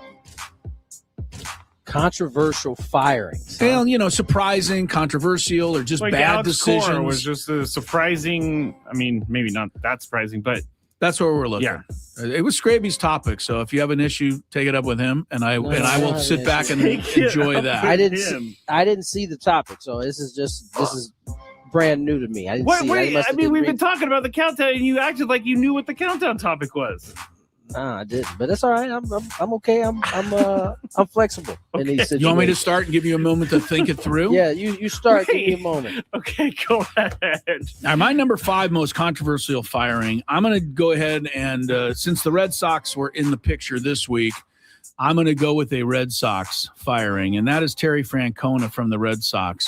It happened in 2011, and the reason I think this is controversial, but I think it's just also bad, just bad. Terry Francona won 2 World Series with the Red Sox, which is you would think that they would name the city after him, like they would rename it Francona, Massachusetts. I mean, the Red Sox winning the World Series, and he did it for them twice. But 2.5 years later, they'd had enough, and so they let him go. And all they let go was a guy who has since won 3 Manager of the Year awards, taken Cleveland to a World Series, which is another remarkable feat, and has picked up 1,024 wins since they let him go. Controversial and bad for Red Sox fans. I mean, it sounds like the Red Sox do a lot of that. So. All right. So there we go. Tony, did you think of any? Yeah, I got one. Okay. How about Joe Paterno? That was controversial. Yeah. That was more, I think it's controversial, but it was what's the word I'm looking for? It was salacious? Yes. Scandalous. Yes. Scandalous. There you go. Yeah. I didn't know was there a wrong? No, I think that's fair. Scandalous one. No, I think that's fair. Yeah, I think that's good in this. No, case. I mean, he was scandalous. Yes, we are. I'm kidding. He's doing scandalous. He was an institution. Right. there at You're Penn talking State, about something that could never be toppled. Right. And statues. that, I think there were. Did they take statues of him off campus? They did. I think Wow. they did. Yeah, I think that's the crazy. child sex abuse thing kind of That's changed, a great one. changed it all. I think that's somebody. If you would have said he will die as coach of Penn State, like he will die on the sidelines arguing a call, but that didn't happen because they got rid of him. Good one. See, I like that. Scandalous. We're including scandalous. You like Joe Paterno. I don't like Joe Paterno. I like that as part of this segment. That's my favorite surprising firing. Good job, Tony. It's literally a controversial fire. I like know, it. I'm giving Chris a hard time. Why are you giving me a hard time? Because I have to. Okay. Goodness. My number 5 is Cowboys head coach Jimmy Johnson, and I remember this because I was so excited. Was he fired or did he just not resign? A lot of people think depends on what you. Yeah, who depends you read, on Jerry. He had a job as the head coach for life, but Jerry put an end to that because they didn't get along, and Jerry said something. Jerry, he was getting too much credit. Jerry said like any 500 coaches could do that and win those Super Bowls. Yeah. But I remember as a kid, I was so excited because the Cowboys were so good, and I equated Jimmy Johnson with their success. And it was one of the best things for me. So surprising, you were just yes, happy about that, but elated also, yes. All right. Well, I think, and I did. This didn't make my list. Number 4. But I'm going to save it because it could be on somebody else's list. I think that is Jimmy Johnson's second most controversial firing of his tenure. Yeah. I really do. Miami? Yeah. No, I'm sorry. Jerry Jones's second most controversial firing of his tenure. Jason Garrett, the other one? No. Here's my number 4. And I'm going to go with Dwayne Casey of the Toronto Raptors. Oh, yeah. As far as I know, the only guy ever to accept the NBA's Coach of the Year trophy as he was also on the way out the door getting his pink slip. That's pretty crazy. In fact, I'm not so sure he didn't actually get fired before they announced he won. That's crazy. It was close. It was really close. The exact time. Yeah. But he was the 2018 NBA Coach of the Year, but he was fired after the season, even though they won 59 games. They were eliminated for the third year in a row in the playoffs. They thought they could do better. Now, some credit to Toronto. The next year, they won the NBA title with Nick Nurse as the head coach. But they also had Kawhi Leonard. That's the but. They added Kawhi Leonard. It made him a little better. But, yeah, Dwayne Casey, here you go. Here's your trophy in one hand, your pink slip in the other. All right, Tony, what do you got? You got any other good ones? I'm gonna stay in on the salacious end of this bad boy. Good. What else you got? We're going Sharon Moore gets in there at a pretty high level. I mean, it has quieted down quite a bit. But I remember when that news broke, man, it was butter knives involved. You know, a young lady employee also involved. Wow, that was bad. And he look went from them. Yeah, man, he went from like being the kind of darling of college football, not necessarily because they were winning, it was because he was taking over this Michigan program. He had it going in the right direction. Everybody was excited by this guy. Yeah. Yeah, Was there a moment? moment when he was fired that we all thought, like, what the hell are they doing before some of this stuff came out, or did it all come out right away? I think it all. No, came remember out it was leaking out, Okay. and then it was like word is that they're going to fire what's the name, and then we found out that was weird, and then we started hearing why they were firing him, and then it was like, oh, okay. Okay, I'm gonna duck in again on another Tony one. I think that's the second most crazy, interesting, controversial firing ever at Michigan. I think there's another one. A lot of qualifying factors. I'll throw that in a little while. Go ahead. You're number 4. I think I know where you're going with the first one. Yeah, no, it's your number 4, sir. This is really random, but I remember LeBron got him fired, and that's David Blatt, the old Cleveland Cavaliers head coach. David Blatt. Yeah, I don't know anything name. about his. I don't know anything about him, but I do remember LeBron got him fired. He took him to the finals in his rookie season, and then he was 30-11, and they fired Pretty him. good record. Yeah, so he was fired because Who LeBron won wanted the? him. Who was the Cleveland coach that won the title? Tyronn Lue. Tyronn Lue. Yeah, I think it was. But David Blatt, that was a no-win situation. I think he'd come over from coaching in Europe and been very successful. Israel, right? And then you got LeBron James, so you either win it all or you get fired. Number 3. Well, he got fired as they were winning. No, but he had not won it the year before. Number 3 for me is Brian Flores. The Dolphins have not recovered from this stupid move in 2022. I think it was controversial because no Dolphin fan wanted it or expected it or saw it coming. Everyone was happy, it seemed like, with the direction of the team, except for, whoever made the decisions. And I think this gets bonus points because it sparked, racism discussion and controversies and lawsuits that I believe Brian Flores is either won or is close to winning. This was completely, just uncalled for. And I still feel bad for Brian Flores because he's still not back as a coach. And I don't know why anybody wouldn't really want this guy, because I thought he proved his mettle in Miami. Couple of things about that. He is on the cusp. That I guess the judge in this case has allowed a lot of this to go forward when they didn't think that was going to be the case. Yeah. In terms of the NFL being able to be the one who decides, it's going to actually go to a real case now. And right. He's sitting pretty well right now. The crazy part is he still may never be a head coach ever again. These owners ultimately are the one that makes the decision. Yes, they hold grudges. We've already seen this play out in other ways, a la Mr. Kaepernick. So, and they'll come out in public and go, "Oh no, we have nothing against any of these people." But yes, you do. Right. No, good call, Tony. Clearly. How about John Gruden? Get my number. Oh, 2 yeah. spot. Nice, Johnny.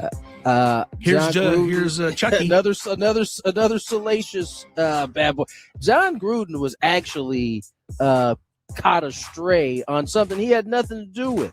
He did catch a stray. That's right. The whole investigation was about Dan Snyder and the Redskins.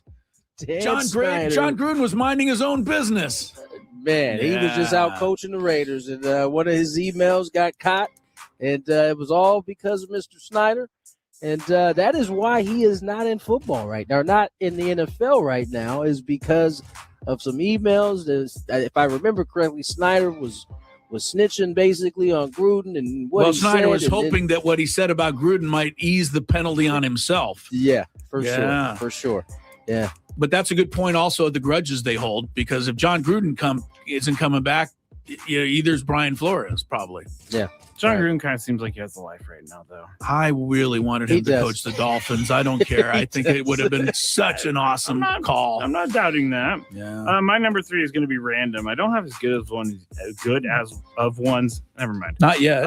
Adrian Griffin. Remember him, the Bucs head coach from 2024, and they were like 30-13, and then they ended up just firing him out of nowhere, and he couldn't even coach the All-Star game because they fired him. And it was in his rookie year, and we all kind of lost our mind because it was a stupid thing. And it was another ego-driven decision. I couldn't have lost my mind. There's a theme here. I don't even know who Adrian Griffin is. That's crazy because we definitely talked about it. We multiple lost our times. mind. We talked about it, but I don't know that Okay. anybody lost their mind. Yeah, I don't know lost if we my did. mind. I thought it was very messed up that they got rid of that guy because of egos flaring up. Very good. All right, we're doing controversial, salacious coaching, hirings and firings. Very good. This is my number 2. Did you play the number? Oh, I didn't. I can't give I'm it all without off today. the official I don't number. think he's played any numbers. No, honestly. I have, but I'm Yeah. off today. Okay, today. Yeah, Okay, so that's Today. different. That's different from other days. Then all 4 days of the week I've been on. You've been on all week. It. Yep. Number 2 to me, I still don't understand. I still don't understand, and it was right out the nose of your team, and that is Harbaugh with the Don't take 49ers. I can't help you. It's a huge one. The guy went to 3 straight NFC championship games and a Super Bowl.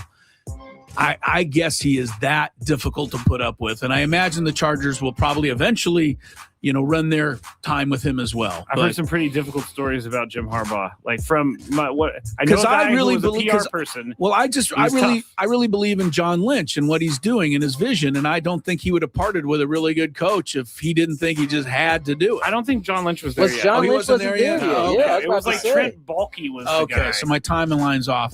But either way, Harbaugh, the 49ers, that made no sense at the time, and that's Totally. 2. I'll have for more me. to say. All right, you'll have more on that. Tony? Oh, gosh, what was my number? He's 2? staring I at just the had a good one. flagpole in right center field No, right I'm there. sorry. The White Sox just came out here to hit. I had a good number 2. Oh man, I lost it. You want me to go and you see if you can find Yeah, it? go ahead. All I'll right. see if I My can number find it. 2, I'm surprised that no one has said this yet. Maybe it's going to be number 1 for you guys, but Marty Schottenheimer getting That's my fired number 1. after a 14-2 season. Insane. Still to this day. Guess what, guys? An ego-driven decision. By who? The Lord of No Rings, I see. Okay. which is The one of Lord Bernie of No Wilson's Rings. greatest hits. Right. Tony, you got it? man. Number 2? No, I don't. Well, But let me- that was definitely. I was saving that. You were one for saving that number one. Well, that's my number 1 Yeah. as well. And as a matter of fact, I think it's a runaway number 1. I think it's a runaway number 1. I think it's one of the most incredible firings in the history of the sport.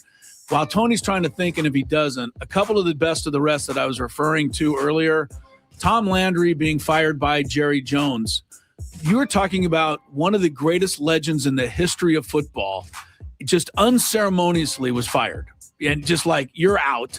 And of course, they end up winning and everybody looks back on it. But at the time, that was unbelievable to people that anyone could ever remove Tom Landry. And the Michigan one I was talking about was actually not a firing so much as Steve Fisher's guy. Now I can't remember his name. I'm losing it.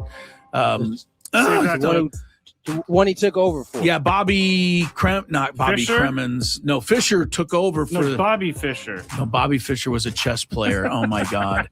Yes. Anyway, the guy at Michigan who left right before the NCAA tournament, but wanted to come back, but still wanted to coach the tournament. But he took the job at Arizona State, and Bo Schembechler said, a Michigan man will coach Michigan. And that Michigan man was Steve Fisher, who won his national championship. And makes me mad. I can't think of the guy's name right now. Hopefully I'll come up with it, or somebody will chat it to us. My number 2 it's kind of similar. It wasn't necessarily a firing, but it was made clear that they weren't bringing it back, and that was Phil Jackson. At the end of the second repeat. Like, that was the only reason why Michael Jordan retired to begin with, is because they had made it clear that after that year, Phil was moving on, and there was no movement on that because he had tried to move on a couple years before that, and he didn't have enough. He didn't have the blessing of Jerry Reinsdorf. And so once he got the blessing to do it, and I'm talking about Jerry Krause, he had made it known that Tim Floyd was going to take over for excellent call. Tim Floyd, I believe, went 11-71 or something, and that was the end of that guy. That's the number 2 for me. The whole thing was driven by the fact that after 6 championships, the GM Jerry Krause thought he still didn't get any credit. So he had to do something to finally put the spotlight on him. Is this another ego-driven decision? Well, they all are, Scraby. I mean, what's surprising about every any of single, this? except for maybe Joe Pa and Sharon Moore, they kind of forced the hand there. But it seems like a lot of this is ego-driven. And I know that Jim Harbaugh was fired because Jed York despises that man. Jed York did an interview on KMBR after he was fired, and I've never hate listened to something so intently in my entire life. Jim Harbaugh came in after years of of Dennis Erickson and Chip Kelly. Immediately, three straight seasons, puts them in the NFC Championship and 1 Super Bowl. They go 8-8 1 year, and he's fired. And I lost my mind. This was the right decision. And fortunately, and in the end. And unfortunately, the 49ers haven't had a good coach since, and they're still looking for one. They're still looking for a good coach? You mean the guy that you always trash, Mr. Shanahan? Yeah, what's he won? What's your coach's name? I don't know. But but Shanahan has won. I don't. But Shanahan's won as much as my guy when it gets right down to it. I just want to say one last thing. People say that. I just want to say one last thing with Marty Schottenheimer, because we all agree, or most of that he was the number one crazy one. I can tell you for a fact, though, because I worked in talk radio then, there were a lot of people who agreed with the decision when it happened, because he had just lost another playoff game. It happened almost every year, and a lot of people were tired of that happening. At the moment, a lot of people disagree or agreed with the decision to fire him. Was it Mike? North Turner, maybe, or I don't know if they were right. It was North. It was North. Yeah, it was North. All right, Chris versus the fans coming up next. 833-288-0973.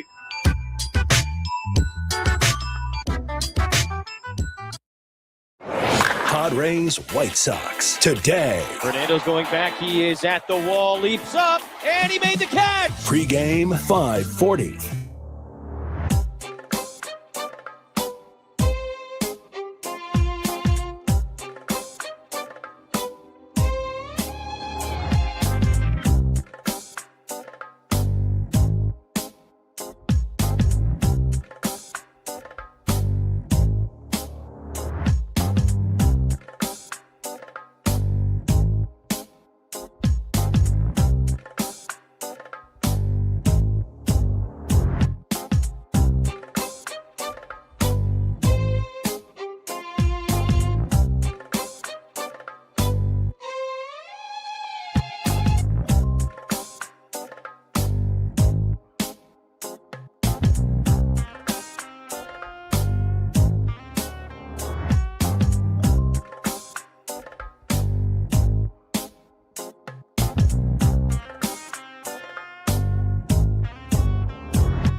And we head into the 4 o'clock hour.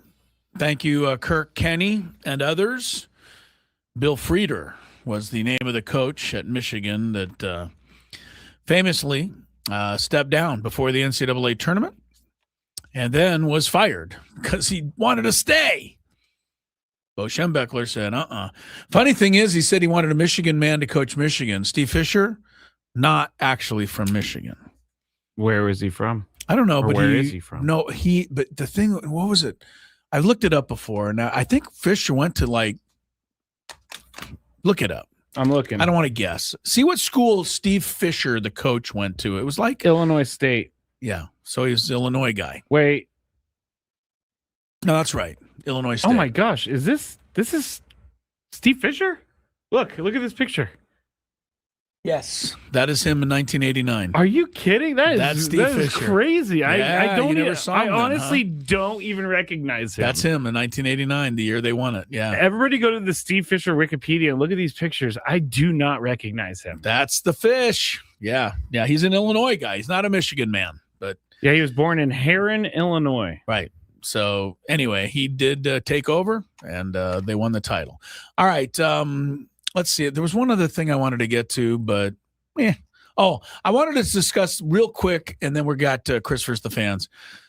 We said we ran out of time there, but Marty Schottenheimer, when he was fired after the 14-2 season, if you talk to people now, they go, "That was the dumbest thing in the history. What were we doing? 14-2." The optics aren't great. No, they're not.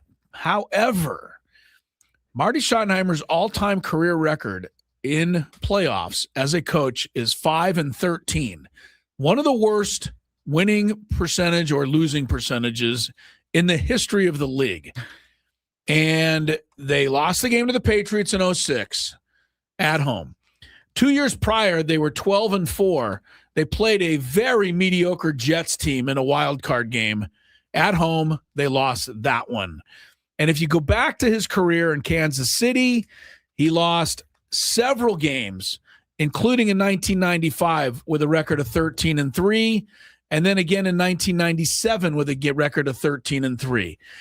This happened to Marty Schottenheimer all the time. His teams got to the playoffs. They would then proceed to play their worst game of the year. And when it happens 13 times, I think you can understand maybe why the Lord of No Rings and people surrounding that organization at that time thought, we got to make a change. But yes, 14-2 now, this is 20 years later, looks like the stupidest thing ever. But I'm telling you, in 2006, it was not 100% anti that move. It was, we got to find a coach who can not just get to the playoffs, but can win a game. Katrina, our resident Steelers fan in the chat, says, sounds a lot like Mike Tomlin. Yeah, okay. Well, Mike Tomlin got a Super Bowl win. Marty Schottenheimer never even got to one. I guess, how we were talking about the players being the reason for someone getting fired. Wouldn't that be Don't it disagree. for the NFL? Like, Don't disagree. You can't get up for a playoff game? But it wasn't that they didn't get up for the games. They didn't play well. They looked tight. His teams never So what is he supposed to do? I don't know. Figure out a way to get them loose and relaxed for the game to play their best. And Marty Schottenheimer's teams never played their best in the postseason for whatever reason. That is a bummer. Sorry to kick a man when he's gone. Marty Schottenheimer was a great guy and a hell of an NFL coach, man. He won 200 games straight up. That's a lot. Had a 61% winning percentage, but then 27% in the postseason. It was just one of those things. All right, let's go to Chris versus the fans.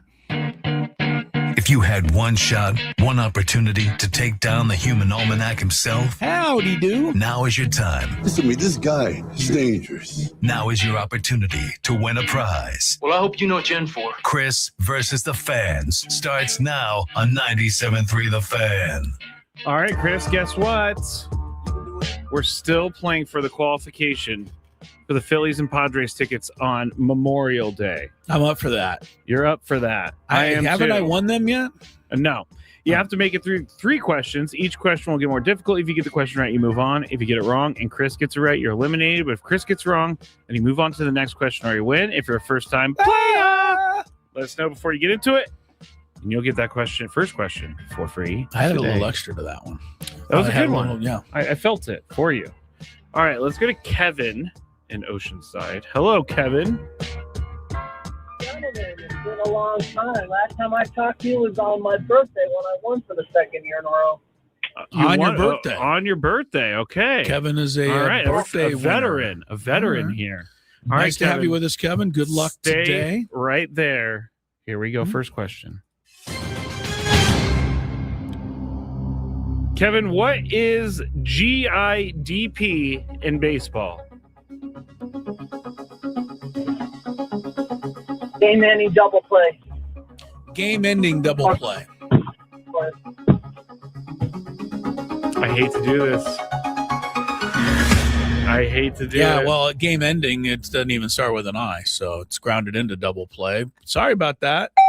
Sorry, Kevin. I'm sorry. You got to play on his birthday. He's obviously a much better player on his birthday. I guess so. Yeah. GI, maybe he didn't hear it right. No, I think he heard it right. I think he just kind of boxed it up, which happens. Very, very critical. Not being critical of Kevin. He's won twice. He knows what to do. All right, let's go to Jose. Hello, Jose. Hey, what's going on, guys? Good to have you with us, Jose. You ready to play? Always a pleasure to hear from you. Yes, sir. All right, Good here luck. we go. What side is the Padres dugout at Petco Park located? It is going to be facing the convention center, so they are on the south side. First base or third base? That's what we're looking for. First base. First base. Yeah, Okay, there you go. I'm like trying to orient myself. Yeah, I didn't Where's know what. south? I wasn't sure That was where pretty he was impressive, though, because I would, if someone said, "Go south to the Padres dugout," I would have no idea where. Yeah, I wouldn't either. All Good right. job, overkill, Jose. but correct, Jose. I love it. Yeah, I love all it. right, Here he's we got go. it. Second question. Mm-hmm. Who is the current head coach of the Tennessee Titans? Today? Oh, man. Jeez, I'm in trouble. You can also pass if you don't want to give Chris any answers. I'll pass on that one. You're You're gonna gonna pass. on that one, Jose. All right. What was the question? Who is the head coach of I'm the buying Tennessee time Titans? here. I pride myself on knowing the head coaches in the NFL, It's hard, but I recently. honestly don't know this one. Really? I can't even. Kevin Callahan? That was our old boss. Oh, well, it's the best I could do. Kevin Callahan. Yeah, he's a good guy. He would have been a good. He would have made a good coach. He hasn't worked here in like 5 I know. years. I liked old Kevin. He would have I been a did good too. coach. He got me my job here. Very good guy. What's this guy's name? Callahan was the last coach. Okay. Robert Saleh. Oh yeah. Man, I thought you were going to get that No, one. I didn't remember. It right. was a blank spot there. All right, good job, Jose. You're on to the final. All right. But they did have a guy named Callahan for a minute. The last coach was Okay. Callahan. All right. Okay. All right. Here we go. Question. So I'm not completely correct. Yeah. Number 3. Number 3. I'm going to give you 3 players. You're going to tell me what team they all played for together. Marcus Simeon, Chris Bassett, Adam Dunn. What team did those 3 play for together? Marcus Simeon, The Chris, New York Mets. the New York Metropolitans. Knickerbockers. Yeah. Stay there. I'm struggling with this. Simeon, I think, started with the A's. Bassett was there. Was done there. Simeon also played for the Blue Jays, and Bassett was there. Was done there. Why do you think I chose him? I'll take the A's. Taking the A's, huh? Yeah. Taking the A's, huh? Jose is a winner. All right. Stay there. This one is really tough, Chris. I don't expect you to know this, Marcus, it was the Chicago White Sox of 2014. Oh, wow. Marcus Semien started his career with the White Sox. He did. 2 seasons, went to Oakland after that. Okay, didn't recall Chris that. Bassett was with the White Sox before the A's, so they basically played on the same 2 teams 3 together. times. Yeah. I would have never known that. I knew Adam Dunn was a ringer because I didn't know what teams he played for. He played for a lot. But yeah, I had no chance. I didn't know if you would have asked if yes or no on all those 3 guys if they played with the White Sox, I would have said no for all 3. I don't. Yeah, obviously, So, I don't. That was a remember really any tough of them. one. Yeah, All right, good for you, and Jose. I said it was. I A don't tough expect one? you to know it. A tough one, and you win. You qualify for a chance to go to see the Padres, the last place Phillies. They played the Giants this week. So that's right. They they're moved making up. ground. Yeah, the Giants helped them out. The last place Giants. The by last way. place Giants. You're right. Yes, they the Rockies are not in the cellar, nor are the White Sox. We were talking about 2 of the worst teams in baseball history last couple of years. Is this Bizarro world? It's a little different. Both those teams are doing a whole lot better.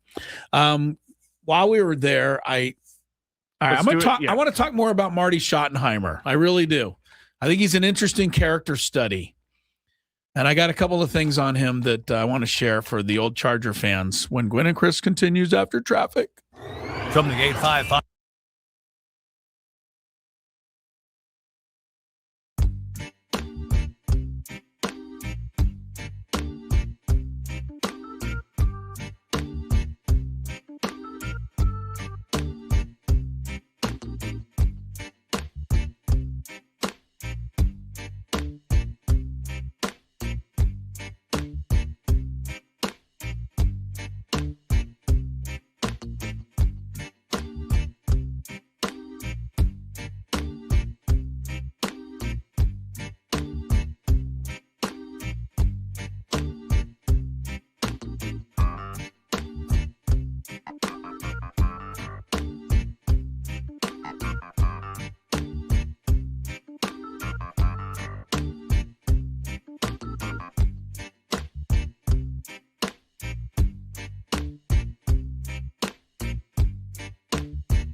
Schottenheimer. It doesn't mean anything. It doesn't mean anything, right? That's him before a Cleveland Brown playoff game way back in the day. And it's what I remember. There's a gleam, men. And everybody on the team was like, huh? Yeah. That was Marty. The gleam? What is it? But whatever it is, go get it. Get the gleam, man. Get the gleam. I guess that's one way to motivate. I guess so. It didn't work too well. Marty Schottenheimer was an interesting guy. Welcome back to Gwynn and Chris. 420 is the time. And we were kind of talking earlier about him being fired after the 14-2 season. And everybody's like, 20 years later, this is the dumbest thing any franchise ever did. And even though I like to go along with any thinking that calls the Chargers stupid, this is not one I agree upon, because when it happened, it was understandable. Believe it or not, even after the Chargers went 14-2. And they end up losing that game. We all know to the Patriots. We all know that what was the guy? I know every Charger fan's his name is on the tip of their tongue. Marlon McCree. Yes. Fumbled the ball after intercepting it from Tom Brady. And that extended the Patriots drive. They tied the game.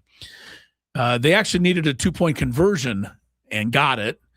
They also stopped the Chargers, who missed a field goal. They went down and kicked one. The Chargers got one more chance and missed a field goal. So I know Marlon McCree is blamed.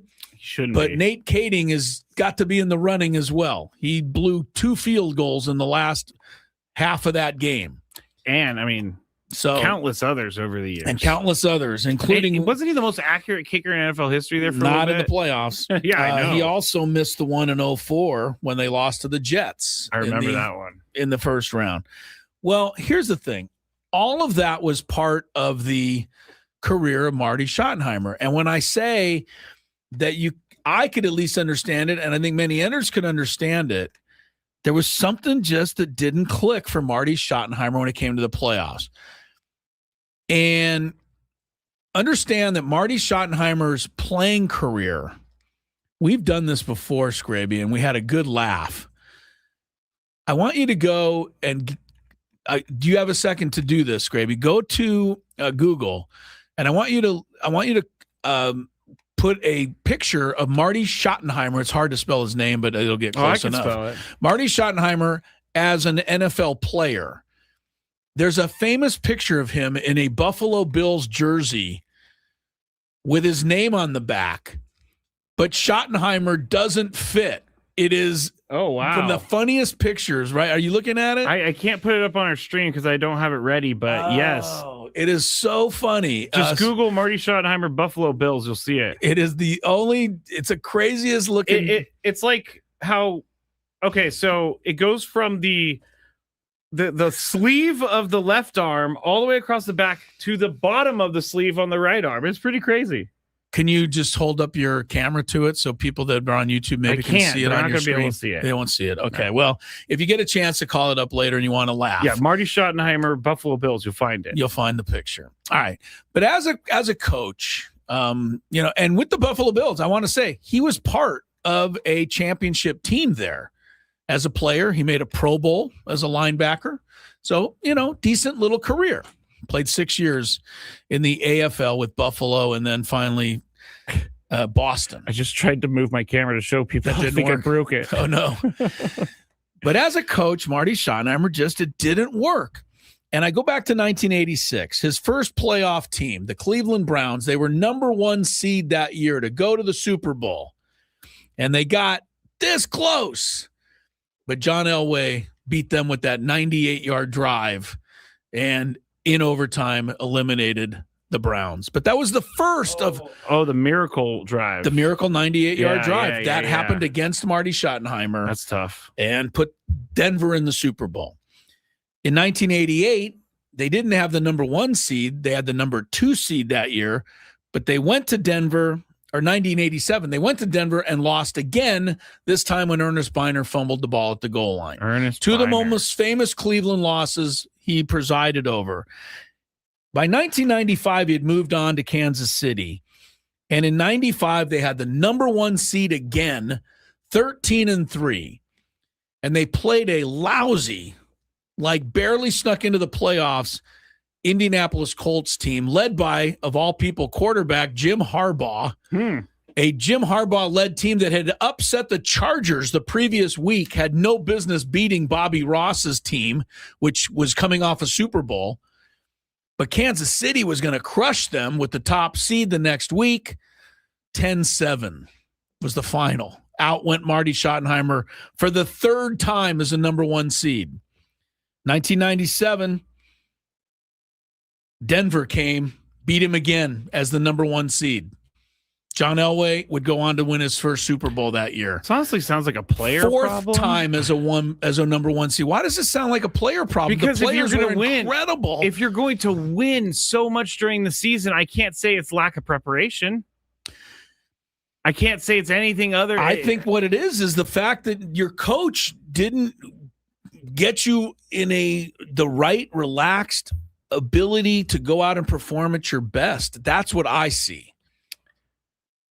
I get where you're going. Marty Schottenheimer's teams always looked tight, nervous, flustered. Then where's the team playoff leader? game? They didn't during the regular season. They let it flow and they used the ability and the talent they had. And they knocked everybody off. Yeah, where's the player that's like, hey guys, we need to chill out a little bit. We're playing too tight. I'm almost sure they tried. All right. 2004, we talked about the Nate Kading miss. That was in the first round. They were 12-4, and then 2006 was the last one. But they were the number 1 seed again. 4 times as a number 1 seed, he was knocked out in a home playoff game. 6 times he lost a playoff game at home, and he lost. See, that's right. And when you're at home, you're the better team. Yes. And then he lost 13 playoff games overall. That is why 14-2 was fired. And I'm trying to rewrite history a little bit here, because most football fans from this region think that was the end of the Chargers, like the dumbest thing. It wasn't. At the time, you look at it now, you say maybe they should have kept him, hung on to him. Something with Marty's teams. They didn't win in the playoffs. They didn't play well. Norv Turner would come in. He would win 3 playoff games in the next 3 years. He would also take the Chargers to the AFC Championship game, the game where Phillip Rivers played with a broken ankle or knee, and LT sat over in the hoodie. Yeah, and they lost to the like Patriots. Darth Vader on the bench. And then since Norv, they've only won 2 more playoff games total. One with Anthony Lynn, and I can't remember the other. I think even though he's a terrible coach, I think Mike McCoy won a playoff game as well. Yeah, he Good won for one. him. So, I like to go back on certain things that are just kind of accepted around the sports world. And one of the things is accepted is that the Chargers organization was just the dumbest thing ever for firing a coach who was 14-2, and that the Lord of No Rings, as you like to call A.J. Smith, was egotistical and, just holier than thou, and couldn't work with Marty and didn't figure it out and should have done this, that, and the other. I'm telling you, at the moment they lost that Patriot game, it was like, we got to get somebody in here who can get us over the hump. Well, and Marty couldn't do it. And no one else can either. They never found anybody else, and then they left us. From the chat, not Marty's fault. There's a documentary where Marty literally tells the players, quote, when you catch the interception, just drop to the ground. They do catch it, and he instead decides to run it, and he fumbles. Yeah, that was, yeah. But I don't disagree that you say in that instance that it was not Marty's fault. There was just something about his teams, though, just playing not to lose. The Charger team of 2004 should have crushed the Jets. I mean, Drew we see that in the Brees, playoffs all the time. I know we do, but we don't see it 6 times. I would give you this. Losing that many home playoff games is inexcusable. It's troubling. Troubling. There you go. It is troubling because you have the upper hand. They led the Patriots at 14-3 at halftime, if I'm not mistaken, in that playoff, or something like that. Game should have not even ever been close. But there they were trying to hold on to one last drive, and then the Marlon McCree play happened. We'll take a break. The rest was history. The rest is, but I think it's been the wrong history, and I'm trying to right a wrong. I don't think I'll succeed. The Big Five, though, is coming up next. Padres base.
Crisello, Tony Gwynn Jr. down at Petco Park.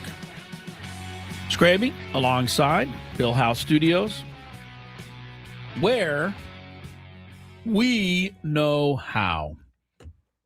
Bill Howe would have won that playoff over the Patriots. Well, they know how, so yes, they know how. They would have won it. They would have dove down instead of tried to run the fumble or the interception back. They would have fallen on the ball after the pick. Yeah. Didn't happen that way. No, it did not. As you know. I said Nate Kading missed 2 field goals there. He didn't. He missed just the one at the end. Good. The drive before that, the Chargers went a quick 3-and-out and punted back before Brady got the winning field goal drive. I wanted to clear that up. Before Nate Kading's walking For around. the Nate Kading Thanks fans. for missing those 2 field goals. Yeah, right. He only missed one. And it was a 54-yarder, which in 20 years ago was not a gimme as it is like now. Like 54 yards, you expect them to knock it right through. 54 yards was a legit kick. Yeah. All right. I'm not going to, people are on the chat and they're arguing and they're saying Marty Schottenheimer was the greatest. He was. I'm telling you the way it was, though, because that's how the truth. He was fired because they didn't think he'd ever win a playoff game. The facts back that up, whether you liked him or not, because I liked him too. But the facts are the facts. All right, let's check traffic and then more facts with today's Big Five. From the 855 Get Ross Traffic Center. Injured? Demand justice. Demand Jurowitz. 855GetRoss.com. Southbound 5 is a slow roll out of Torrey Pines. Doesn't fully open up until you make it to Chula Vista. Southbound 805, equally stop and go from the 52 all the way past the 94. This game day traffic report is brought to you by Crystal Geyser Alpine Spring Water. What makes Crystal Geyser Alpine Spring Water different? We always bottle our Alpine Spring Water less than 1.5 miles from the spring source, and all our bottles are made with 50% recycled plastic from our own recycling plants. Crystal Geyser, bottled at the spring source. It's that time of the show when we check on the latest in sports. Only the most important topics and questions are brought to light. Stop what you're doing and listen. These news stories will astound and amaze you. The one, the only. Oh my God, who the hell cares? The Big Five starts now on 97.3 The Fan. All right. Chris and I are broadcasting live from the Bill House Studios where we know how. And Tony is down at Petco Park getting set for the White Sox and the Padres tonight. But we do have a roster move that we talked briefly about earlier. David Morgan has been optioned to AAA El Paso. Jeremiah Estrada is back up with the team coming off of the IL. Chris, you are up first. Will we see David Morgan again? I'm pretty confident we will. We actually talked about David on the roundtable the other day, and I thought, in hanging out with Tony and being, talking about this stuff a little more often and kind of thinking about it, I think the fan right now in me and in everybody else says, that's it for David Morgan. He can't get the job done. Let's get rid of this guy. He proved he can't do it, et cetera. We can't trust him. But the real way to look at this in my mind is that David Morgan, to me, proved he can do it. He proved it all last year. He proved it at the very beginning of this year. And now he's hit the first bump in the road in his career. It's a big bump. He struggled lately. Fortunately, though, the Padres have so much depth that they can, I think, afford to send him down, let him work on whatever it is he does to get confident and execute again, because I think they know he's a contributing pitcher. So, yes, I do think we'll see him back.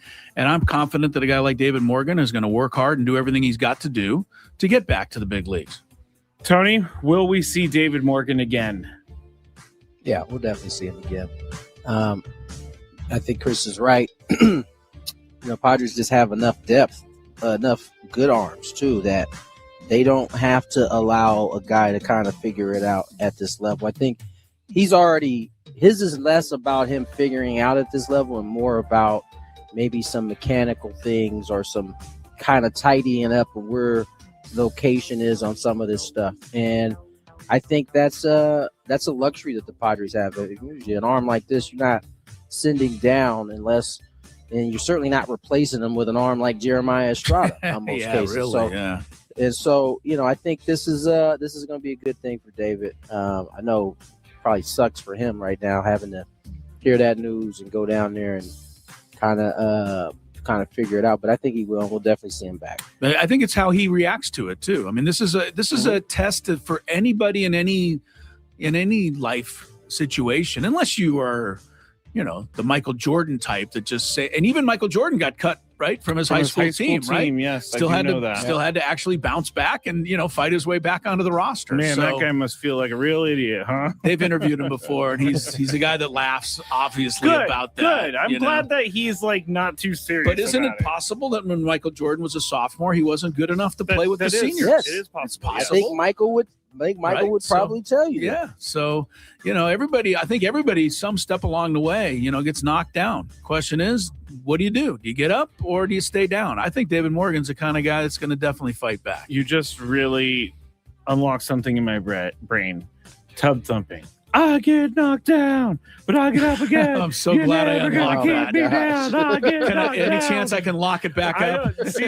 Yes, please. Now that song is going to be in my head for like 3 months. You and everybody else driving around today. But I'll get up again. It's a great song. Yeah, please lock it back. 4. Live golf execs are now scrambling to try and find investors to fill the shoes of the Saudi PIF fund, which sunk an estimated $6 billion to try and create a rival to the PGA Tour. What did they spend it on? Well, contracts. Number one, John Rahm received a reported $300 million, which I thought he got all of it. I thought he got all of the $6 billion. $300. Phil Mickelson, everybody's calling him the real goat of all of this, the bad goat, because he's the guy who's like, I'm making a $200 million deal with Liv and I'm never coming back. And now he's kind of out of a job. Well, how old is he, though? 50s. No, so he can't get on the seniors tour? He probably could. Is that connected to the PGA tour?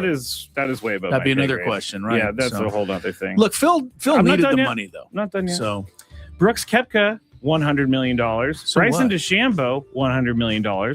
Tournament purses increased from $25 million in 2022 to $30 in 2026. They're going to exceed $1.59 billion in 2026 prize money. Okay. I say all that to ask this, Tony.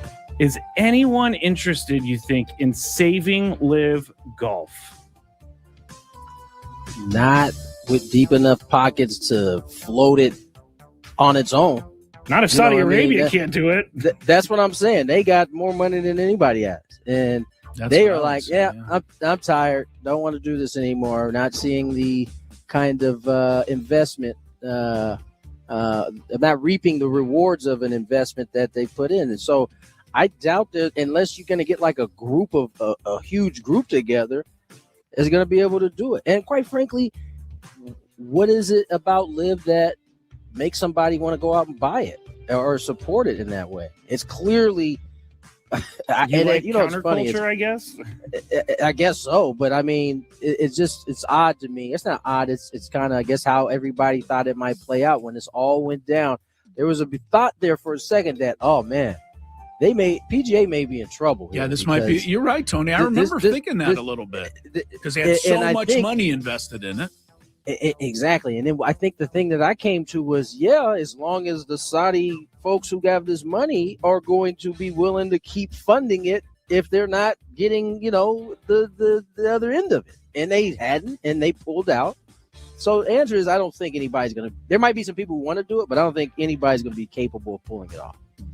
Chris, what do you think? Anybody going to be interested in saving Live Golf? Not unless I think Elon Musk wants to go to Mars before he wants to save Live Golf. So right. I think they're in trouble. There's not many people. I don't think he wants to go to Mars. He just wants people to pay him for him to take them to Mars. Oh, I thought I thought we just wanted him to go to Mars. Well, that might be true as well. Yeah, that might be true as well. Here's the thing, because it's an interesting question, but I think Live is pretty much done. I think the bigger deal right now is what they're going to do with these golfers who want to come back. And, they sent out the olive branch there, 6 months ago, 4 or 5 months ago. Koepka took it, and I think he snuck in. Now he's back under the good graces of the PGA. But I think too many golfers, and I don't blame them, are going to feel some type of way just opening the door for Jon Rahm and Mickelson or whoever it is to come back and just, bygones be bygones when they left everything high and dry and, got a hell of a payday for doing it. I think they're going to have a tricky time getting back without something, impeding their return. I agree. We'll see what that is, but from day one, we've said this was going to fail. Chris is probably spot on when it comes to this. Like, it was already kind of dicey when the guys who came back. People had something to say, and some guys felt a little salty about it. So, I think they ultimately will be okay with it because they know it's in the best interest of their league. We all want to see these guys back, but there is going to be some saltiness behind. I think we're not going to get a chance to see it. I think it's going to be behind closed doors. But there's definitely we'll get reports of it for sure. Yeah, it would be like if someone from this station left for a podcast or something, and then it didn't work out, and they just talk trash about us the whole time, and then they're like, "Hey guys, can I come back?" What do you think? How are they going to penalize? Put Jon Rahm's locker in the men's room or something? No, I think Jon Rahm's going to do to him? I think Jon Rahm's going to be okay. I'm more thinking the lower tier guys are going to get the brunt of this. No, I don't. I think the higher tier guys are going to get the brunt because they're the ones who everybody knows about. Well, we will see. All right. Number 3.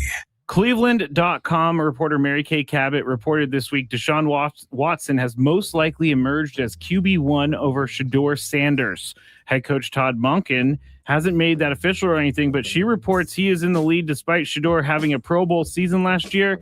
And I'm not sure if she meant it for this much shade, but in her article after Pro Bowl season, in parentheses, she put LOL. So I'm not sure why that was in there.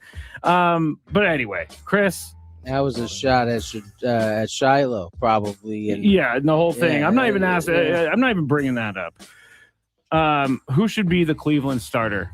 Well, first of all, I am bringing that up because you because of the NFL's craziness surrounding the Pro Bowl, you have to now introduce Shedeur Sanders as a Pro Bowl quarterback, and I believe that is somewhat laughable based on his accomplishments. Reporter putting that in there is kind of unprofessional. How is that? If you're a why she can't have an opinion to think that's laughable? She's a reporter. She's not a columnist. She's a reporter. She's not an opinion person. Well, then that's up to the. She might be both, but I do know saying. she covers the team on a daily basis. Well, all right, that's up to the editors to decide what she should be and not allowed to do in that. That's true. But it is laughable that Shedeur is a Pro Bowl quarterback. I mean, he didn't really do anything to deserve that moniker last year. At the same time, I thought he did some good things. I am kind of bullish on where Shedeur Sanders can go with his career. And I think if Cleveland's smart, I think they would continue on that direction because I think that's their best chance to be successful in the near future. I think turning it over to Deshaun Watson, let's leave all of the other nonsense out, which is hard to do, but let's leave it out. How well can we expect Deshaun Watson to play? He's been sitting on the sidelines for 3 years now? It's been a while since he's picked up a football. He's been really injured, too. I mean, he's had legit injuries. As far as Mary Kay Cabot is concerned, I have some respect for her work. And, I think this is her opinion that this is what they're going to do. Shedeur Sanders, prove her wrong. He'll get the last laugh. Tony, who should be the QB1 in Cleveland? That's a great question. I do recall this conversation when Deshaun Watson was going through what he's going through. And a lot of folks believe he should even have a shot to play again. And here we are. Cleveland has turned the page. It sounds like a couple things. Oh, man, if indeed Deshaun Watson, if Monken is saying that he is the number one guy, there has to have been something he has seen to say that, right? Or they feel like it. By the way, I don't think Monken has said he's the number one, but he said he's played really well, and they're getting indications. Mary Kay is saying that he's going to say this, right. She seems to know something. Okay. She seems to know something. And the other thing, my other thought is, well, this also could be one of those deals where they know they're paying him a boatload of money, and they owe it to their roster or the amount of money they're paying him to see if he could at least garner what, get to that level that he was at, because if he can, boy, it's a prime example of if you're really good at something, people will just kind of, at least the organization. I don't know about the people. The organization will just say, I didn't see anything. I didn't hear anything. This guy's good at football. Whatever happened. But do you think the fans, real quick as an aside, Tony, what if he comes in and does throw 38 touchdowns and 4 interceptions and the Browns? Chris, are they cheering this guy and off the field like he's the king? This is how crazy we are. I believe that's exactly what will happen. If he leads the Browns and turns their organization around, there will be a ton of people that will forget about everything that he has been accused of, everything that has happened to this point. I say be careful to those fans. I would say I'll leave this last point. Mary Kay is certainly entitled to her opinion and the LOL, but don't come a crying when if Shador gets the hammer and that's right, and he is deciding to use it, there will be a boatload of people that will have forgot about that little jab. Now listen, she could be kind of throwing that in there as a reaction to what his brother said, but that's Shador. And so I just say, yes, you are entitled to your opinion, but if indeed Shador ends up being the starting quarterback and he ends up being, a quote unquote real Pro Bowler and moron, I have a feeling, knowing the Sanders, he's gonna definitely get his lick back. You think he's just gonna be the bigger person? He's gonna get his lick back as he should. I honestly don't think it's unfair for an athlete. In his case, if you're going to take a direct shot like that at me, and you said, right, Tony, he gets the hammer and he's the guy. Yeah, I may not talk to you, or may at least put a moratorium on it for a while. I mean, I think that's fair. I think athletes should be allowed. They you're going to throw stones, then this is the price you're going to pay. All right. And Shador will definitely do everything he can to get the last laugh. That's for sure. What about Shiloh? Shiloh, Dion. I think anybody in the nation named Sanders will get the last laugh. Even Shiloh? Everybody. Number 2. Russell Wilson is 37 years old. You guys know that? And he is in advanced talks, not just talks, advanced talks for a television role, possibly ending his career. Sources indicate CBS's The NFL Today is the favorite, where he could replace Matt Ryan, who left to become the president of football operations for the Falcons. Russell Wilson recently met with the Jets about being Geno Smith's backup, if that tells you anywhere where he's in his career right now. The current CBS crew includes James Brown, Nate Burleson, and Bill Cowher. Tony, do you think Russell Wilson is done? I don't know if he's done or not, but I do know that this is easy money. If easy. To go ahead and it's a layup. Easy. It's like you don't even have to research. Didn't you look it up? Didn't you look it up? Bradshaw was like over $5 million. Jimmy Johnson was $3 million. Whatever. Okay. This is so. Man. I mean, this is such an easy layup for Russell if he decides, you know what, I don't want to be Geno's backup and play for the Jets. I mean, at this point, I honestly think the other job is better than being the backup. I know it's football; you can't replace might be right. any of that. But are you kidding me? You have to deal with reporters or people telling you you're washed or this and that and the other.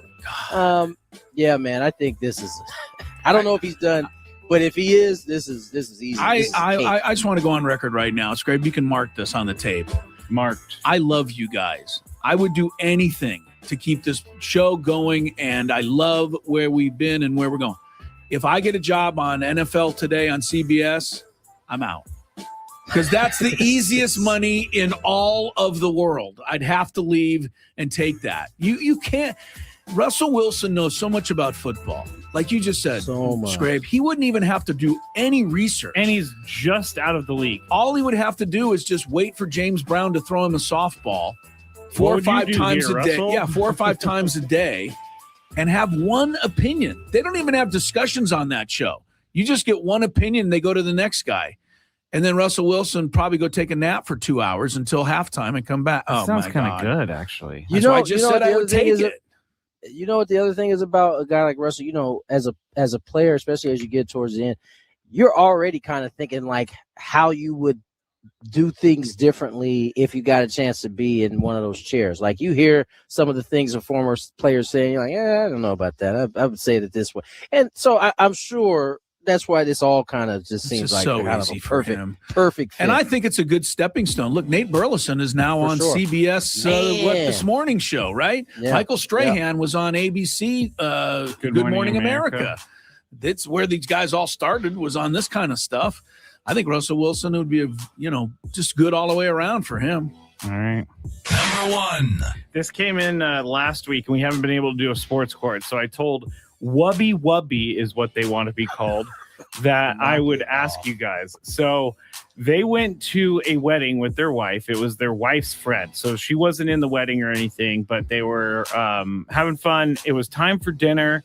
There was like 300 people there. Okay. And so the food started coming out a little slower, coming out really slow. Okay. Hour goes by. He's like, I'm getting hungry. He tells his wife. The wife says, just be cool. Yeah. It's a wedding. Sit and be quiet. Hour and a half goes by. Yeah. Still no food. No peanuts on the table. An hour and to nosh 45 on. minutes into dinner service. Yes. They bring pizza because they ran out of food, which I do know happens. Okay. But he said he was very angry because he sat there for an hour and 45 minutes on an empty stomach because his wife wouldn't let him snack earlier in the day. Okay. And he said, was he right to throw a fit, which he did? He threw the fit where? He threw the fit. I don't think he did in front of everybody. He said he threw the fit to his wife at the wedding. He said, I'm out of here. I'm going to McDonald's. And he walked out. No, he didn't actually walk out. She told him to stay or else you're dead if you leave. But where did he throw a fit? Did he stand up like I think in it was the in a wedding private and go, area. No. You made me do this. I didn't get this detail, but I think it was a private area. I don't think he was making a scene. So he let his wife have it. Yes, he let his. Well, I don't want to phrase it that way, but.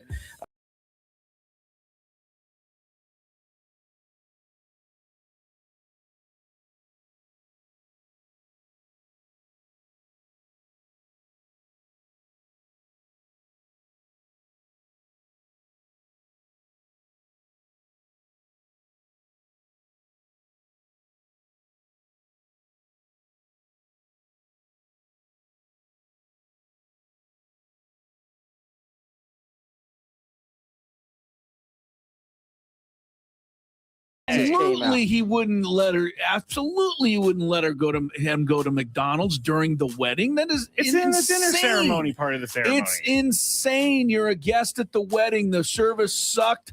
That is not your wife's fault. You have misplaced anger here. Look, there's always plenty of things you can find that you can be frustrated with your wife about. Slow service by the wedding people and them running out of food and bringing you pizza is not one of them. Secondly, at my godson's wedding just last November, if I told you guys, I thought I did. Yes, you did. The caterer, yes, at the last minute did not show up. And left them an hour or so before the wedding with no dinner at all. That is crazy. And they had a very nice service and wedding with boxes and boxes of pizza delivered because that's all they could come up with. And I talked to these kids after and I said, man, that was kind of crappy. They said, you know what? It is what it is. We got married. We had a great time.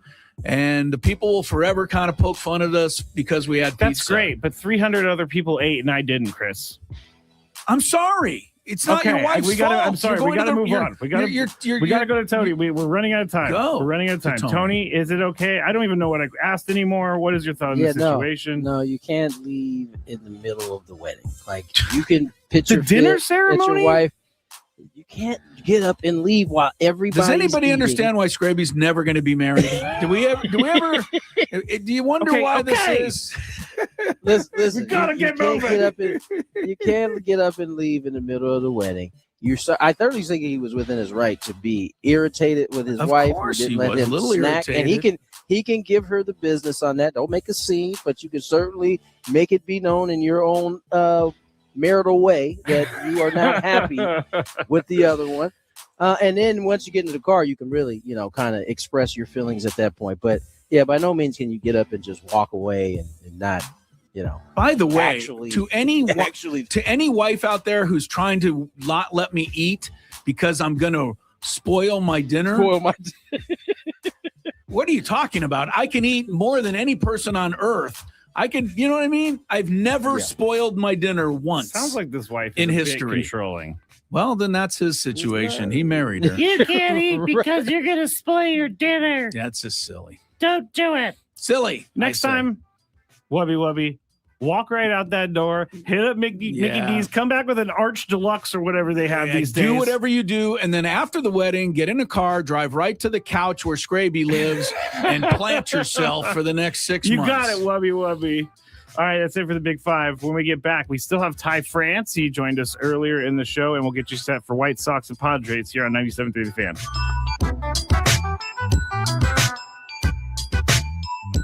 Baseball season is here, San Diego, and the Padres give us something to talk about every single day. From early season storylines to the stretch run, I've got takes, the analysis, and the...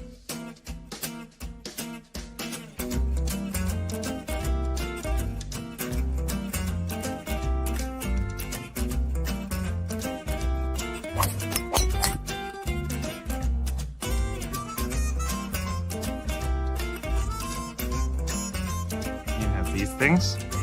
It even tells you, hey, there's a canyon over here. Don't hit it here. Scraby from about 45 feet. His caddy tells him to play it a little to the right. He's been playing well so far today. Fourth hole. Nice smooth delivery. Hit it too hard.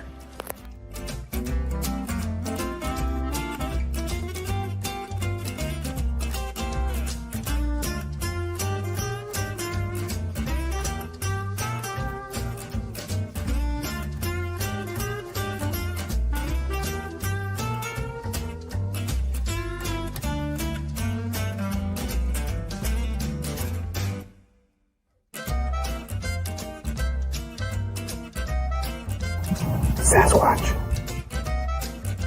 So Chris says that he can't play golf, but this is the second birdie putt he's made for us. This time it was like 20 feet. Thank you very much, Greg. But once again, you're hitting some very nice shots as well. I'm not usually complimentary to you, but can't help but be complimentary.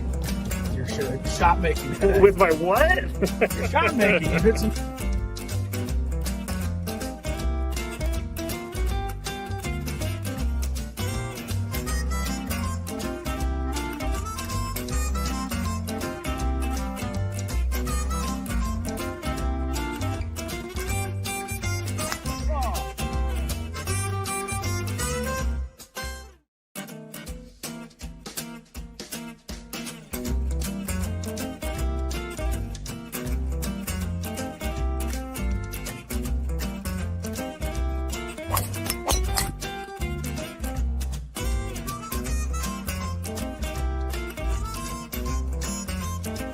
These things. It even tells you, hey, there's a canyon over here. Don't hit it here. Scraby from about 45 feet. His caddy tells him to play it a little to the right. He's been playing well so far today. Fourth hole. Nice smooth delivery. Hit it too hard.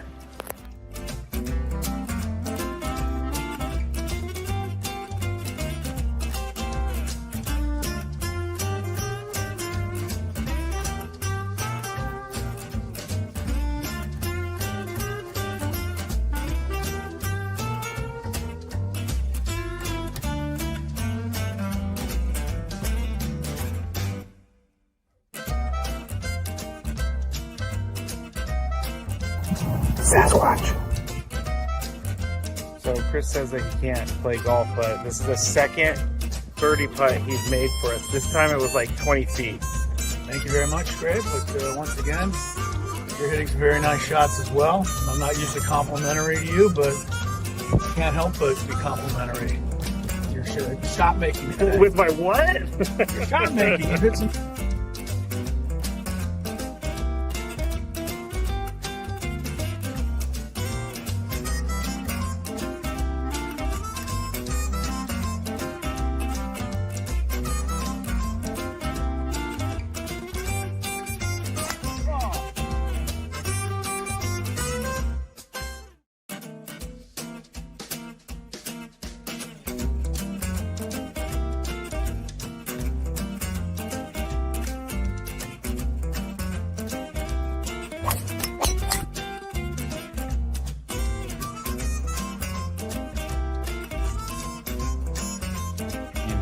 settings.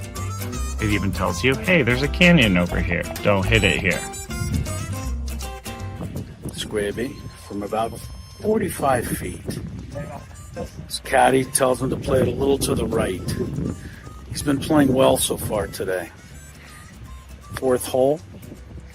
Nice smooth delivery. Hit it.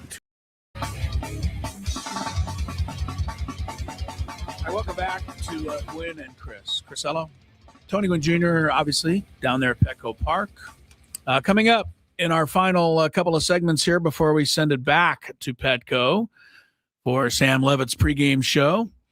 We're going to hear from Ty France, our Friar Friday interview. The Aztec for Life joined Tony and I a little earlier. If you missed it, fun interview. Unless you happen to be a pitcher. No, we had some fun with Ty France and his note, his feeling that pitchers are less than athletic. Very funny moment. I took exception to it as a former pitcher, and Mark Grant joined me in taking that exception. He did. He even broke into Tony's studio. To argue the point. And he grabbed his headset and just spoke into. He was so upset he did that. He wasn't upset at all, but it was a fun interview, and I hope you'll enjoy it with Ty France. We'll have it for you shortly. Earlier this morning, Josh Stein joined Ben and Woods for the Management Report presented by SDCCU. It's not big bank banking. It's better. We'll hear a couple of those I got one questions and answers from Josh Stein shortly. I wanted to give a couple scores, though. I told you earlier today that the Pistons just don't have the look of a number one seed. And they haven't had a look of a number one seed. They're playing at Memphis tonight, or at Orlando rather tonight. If Orlando wins, the Pistons are out. And it's an 8 beating a 1, which happens very rarely, once every 10 years. Just before halftime, Orlando leads 60-38. Now, it's one thing for like the Hawks last night, who lost to the Knicks by 40 or 50 points in an elimination game. But to me, it's another thing entirely when you are a number one seed and you're facing elimination and you're down 22 points right before halftime.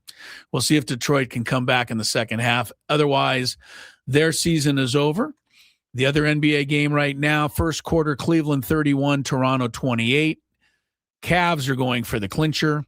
Later on, Lakers and the Houston Rockets for all the marbles. For the Lakers, anyway. Rockets need to win to stay alive. NHL, good start for Buffalo. Sabres trying to eliminate the Bruins tonight. They lead 2-0 in the first period. Tampa Bay and Montreal 0-0 in the second. Later, Vegas, Utah. I don't get too crazy on the playoffs, but when you get game 6, game 7 area, I tend to find it a little more interesting. That's when I tune in as well. And then we'll get to the second round after that. All right, Padres and White Sox tonight. And look, you're 19-11. You just had the second best month of April or whatever in the history of the team. You're half game behind the powerhouse Dodgers. All should be right in Padre land. But it's not. It's not. And when you say it's not, you're referring to, unfortunately, one player and one player only right now. And it isn't Jake Cronenworth. It isn't Jackson Merrill and their struggles. It isn't some of the injured pitchers. Most of the people want to know what's wrong with Fernando. Fernando Tatis Jr. does not have a home run. I don't even know that we need to keep saying that anymore. You know what I'm saying? Like, it just goes with the territory at this point. It's starting to catch on social media as well, where like random baseball accounts are like, can you believe Fernando Tatis doesn't have a home run? Yeah, it's everywhere. It's really only the end of the first month of the season. I mean, it's not like it's the All-Star break, yet it is troubling. Josh Stein, the assistant general manager, as I mentioned, was on with Ben and Woods. He was asked about Fernando this morning. Yeah, I think it is interesting, right? Because there's so many, more precise ways to look at, what a hitter's doing. I think that for a long time, and certainly when I was growing up, you would just kind of look at the batting average and the home runs and the RBIs. And, obviously over the last 20, 25 years, we've got a number of new ways to evaluate or look at, what a hitter's doing. And, not unlike most of his career, Fernando continues to hit the ball very hard. I mean, that's something he's really always done, and continues to do it at a high clip. He's barreling the baseball. Exit velocities, hard hit rates, these kind of things are still very high. And sometimes when you get into like, okay, what are the expectations of those batted balls? You can look and say, okay, well, he's underperforming that, right? He's falling short of his expectations. And so, there's a lot of different ways you can look at that. You can chalk that up to just bad luck. You hear Fernando talk about the baseball gods, and I agree with that. He's hit some balls like right on the screws, right at people, that the expectations would be that's a double, that's a triple, and instead it's an out, and it's an 0 for 1, and that can be very frustrating. I think, again, behind the scenes, Fernando continues to put in like great work. He comes every day, with the mentality and the intent to help his team win. I think we've, as much as, people look at the home runs and that certainly is a big part of Fernando's game. And we anticipate that being a big part of his game for the rest of the season. He's getting a lot of key hits. Like, we get back to the record, we get back to talking about some of the things that, different people have done to help us get off to a good start. And I can just off the top of my head think of a lot of, hitting, behind the runner or backing the ball up and taking a single to right field. Even some of his softest hits have been big hits in terms of helping us win baseball games. And, so again, I think, continuing to have good at bats, continuing to swing at the right pitches, and putting in the work that I know he is with our hitting coaches. And I guess the only thing I can say is I've got a lot of faith and trust in Fernando, and I think the Padres fans, should as well. And I think we'll be excited to see his production here going forward. All right, that was Josh Stein with Ben and Woods. Now, let's take just a tiny bit of a deeper dive. It's hard to go deeper than all of the analytics, so we've already gone through. Yes. Right? He's 67% hard hit rate, best in baseball. We talked about, you and I, his launch angle is down from 10% normal to 3.5, which seems kind of big. Tony explained that 10% might be here, 3.5 is here. So it may not be as much as that sounds like. But I want to give a couple of more things, and then we'll put it to bed, and hopefully Fernando will hit a couple home runs this weekend, and we won't have to talk about it Monday. But I'm looking at last season for Fernando. How many home runs did he have last year? Scrape, do you have it handy? I don't have it in front of me. I think it was 26, 25. 25, okay. Hit 25 home runs last year. Would that be acceptable to everybody this year? I think it would be. I think it would be. I think the 42 of the league leading year of 2021 or whatever year that was, 19 or 18. 19. When he hit 42. I don't think any of us really expect Fernando to be a 40 home run guy. It may happen one more time in his career where everything just clicks, but he's a 20 to 25 home run guy. Hopefully he steals 30. Hopefully he hits a little closer to 300. And, that's the star that we want. So if we get a 25 home run season this season, if we get it, understand that last year when he had a 25 home run season, he went from July 25th all the way to August 24th with no home runs. And we talked about it every single day. We did, but the point being, that is a month last year where he did not hit a home run. He just finished a month in which he did not hit a home run. He still ended up with 25 is my point. Yeah. It's not impossible that you could have a streak like this, he had last year. But when he had it last year, it was in the middle of the season. He'd already hit 12, 13 on the year. It didn't seem as big of a deal. The goose egg on the scoreboard does the goose make egg it is recognizable. What is blinking at us right now. Yes. So I just want to point that out. And hopefully, like I said, Monday, we can put this to bed. And Fernando hits a couple of home runs. We'll take a break. When we come back, a guy who has hit some home runs and hit a home run in his interview with us today, Ty France, Friar Friday, when we return.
All right, Friar Friday wraps things up. Our interview with Ty France. Back at first base again tonight, Scrape. You're getting your wish. You know, you said every day, maybe baby. He's the new first baseman every day. He's getting that call. Now, it is an all right-handed lineup tonight with a lefty on the mound for the White Sox. And that means no Jackson Merrill tonight. Getting a day off. I don't think the timing is bad on that. No. Give him 2 days. He had yesterday. He gets today. Gets to sit and watch, and then back to work. We need Jackson to pick it up. And I thought Tony said something interesting earlier. We're all saying, well, we believe Jake Cronenworth will get it back. We like Jake. You know, we know Fernando will get it back. And we keep saying, and we know Jackson Merrill will get it back. But Jackson Merrill's baseball card is actually a lot shorter than the other guys. It is. You know, so maybe there should be a little concern at the moment as Jackson struggles, and we hope he doesn't struggle much longer. I agree. But it has not been a good stretch for him. Magic at halftime over Detroit, 60-38. Pistons need a 22-point rally to keep their season alive. And now to finish our show up, Ty France. Let's bring on Ty right now for our Friar Friday guest, Ty France, who was looking quite dapper last night at the dinner on the Diamond. Ty, how are you, my friend? I'm doing well. I'm just trying to keep up with you. I saw that nice green suit you had on. Hey, that's nothing, Ty. He's got a lot where that came from. Oh, I know. Ty, let's talk about your start this season, man. You came in the spring, obviously needing to earn the job. You did that and some after a slow start in spring. You got going. You had a similar start the first couple of games, I'd say, in at this level, and then all of a sudden you got going. I mean, what has it felt like to be a contributor on this team? You've kind of expanded your role, I would say, since the start of the season. How has that been for you? Yeah, it's been good. You know, they were very transparent with what my role was going to be early on, and basically, you know, had to earn the playing time. And kind of like you said, didn't get off to the start I was exactly hoping for, but was hitting the ball hard. And, you know, just kind of putting good at-bats together, and it all started to click. Ty France is certainly, you know, a guy that I think San Diego fans like, and everybody's rooting for you, Ty. And, man, you've really been delivering. How was it to bide your time the first couple of weeks, even though they were transparent, sitting there and saying, you know, I got to get a game, I got to get a start? You had 2 or 3 starts the first 2 weeks of the season, if that. And how do you stay ready and sharp? Because I think that would be the biggest challenge of all. Yeah, I mean, you can't really replicate, you know, live game at bats, but just doing everything possible practice-wise to stay ready, whether that's machine or hitting off the trajectory, or you know, when I do get my game at bats, just trying to, you know, work at bats and not make you know, quick, easy outs. And, you know, biggest thing is just kind of trusting the process with it. You know, it sounds cliche, but, you know, that was, as far as the headspace wise, that was the biggest thing for me, was just, you know, when I got my opportunity, making the most of it, and, you know, understanding that, you know, I'm not going to line out every at bat. They're going to start to fall. Yeah, no doubt about it. Ty France joins us here on Friar Friday. And Ty, you and I had a discussion during spring. You kind of had to get back in the lab and kind of take things back to the basics in terms of your hitting. With so much information and so many new ideas out there, how difficult is it to not get caught up in all of the new gadgets, the new things that are out there, and still feel confident, trusting in kind of the things that kind of got you here? Yeah, I mean, it's very easy to get lost. There's, like you said, there's so much information out there now, and all the new technology and cool little toys, and you know, stuff to measure your swing. And you know, I fell into that trap. You know, after the 23 season, you know, tweak some mechanical stuff, tried to gain some bat speed, and it, you know, kind of, I lost who I was as a hitter, where, you know, just like you talked about, the basics, just getting back to the basics. And, you know, I don't think it's a bad thing necessarily. I think there's a lot of guys in this game who can look at that kind of data and, you know, put it out into their game. I just wasn't one of those guys. Yeah, what do they say? Paralysis by analysis. I would imagine that's something a lot of the guys have to fight through. Ty France is with us from the Padres and joining us on the SDCCU fan hotline. It's not big bank banking, it's better. Ty France, I commend you for a play that you made in the victory over the Cubs 9-7 on Monday night.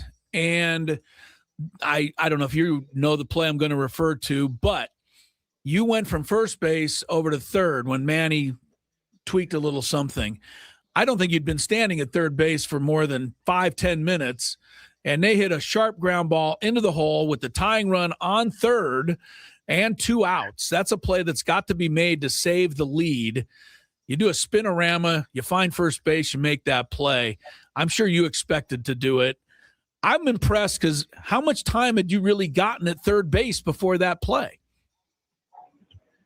Game reps. That was the first game reps, and I play. I've got a couple games in spring over there at third, but it's been a little while. But no, I mean, when I'm not starting at first base, I like to take ground balls pregame all over the infield, and so just for situations like that where if I get thrown, have to get thrown in the game somewhere, I feel comfortable, and just. It was one of those things where it just kind of let the athleticism take over and didn't make the greatest of throws, but Gavin did a great job picking me up. Ty, you've hit at every level, and this goes back to high school, right? I mean, high school you hit, college, and I remember my dad telling me, I don't know where he's going to play, but he certainly is going to hit wherever he goes, and you've proven that. Now, on the defensive side, I think you've made yourself into a Gold Glover, and you've talked a little bit about positioning and how Carlos Correa kind of helped, you understand how they grade, but just forget the grading part. Your glove work, your footwork at first base is really, really good. I mean, how much work did you have to put in to be the type of Gold Glover you've become? A lot, honestly.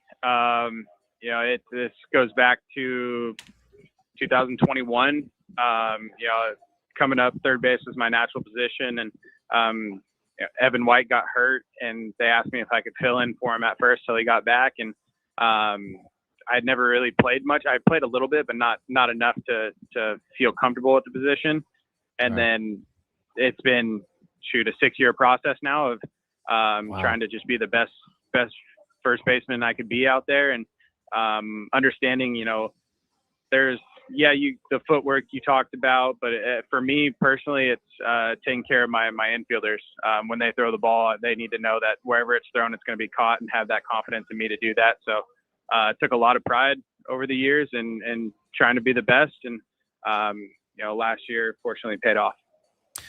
No question. And, I think what you're talking about is just a quick reminder to everybody out there, because I think in general, Ty, people think, oh, yeah, anybody can play first base. I mean, it's kind of the old throwaway line, but it's ridiculously not true. You have to work at it in order to be a good first baseman. And I just want to commend you on the play I think you make the best, which is a 3-6-3. And I've seen you make it a bunch of times this year where the pitcher's ready to cover, and you're like, no, I'm getting this. I have it. It's all taken care of. But that can be a tough play, and I've seen you make it look easy. So you can see the work that goes into that one.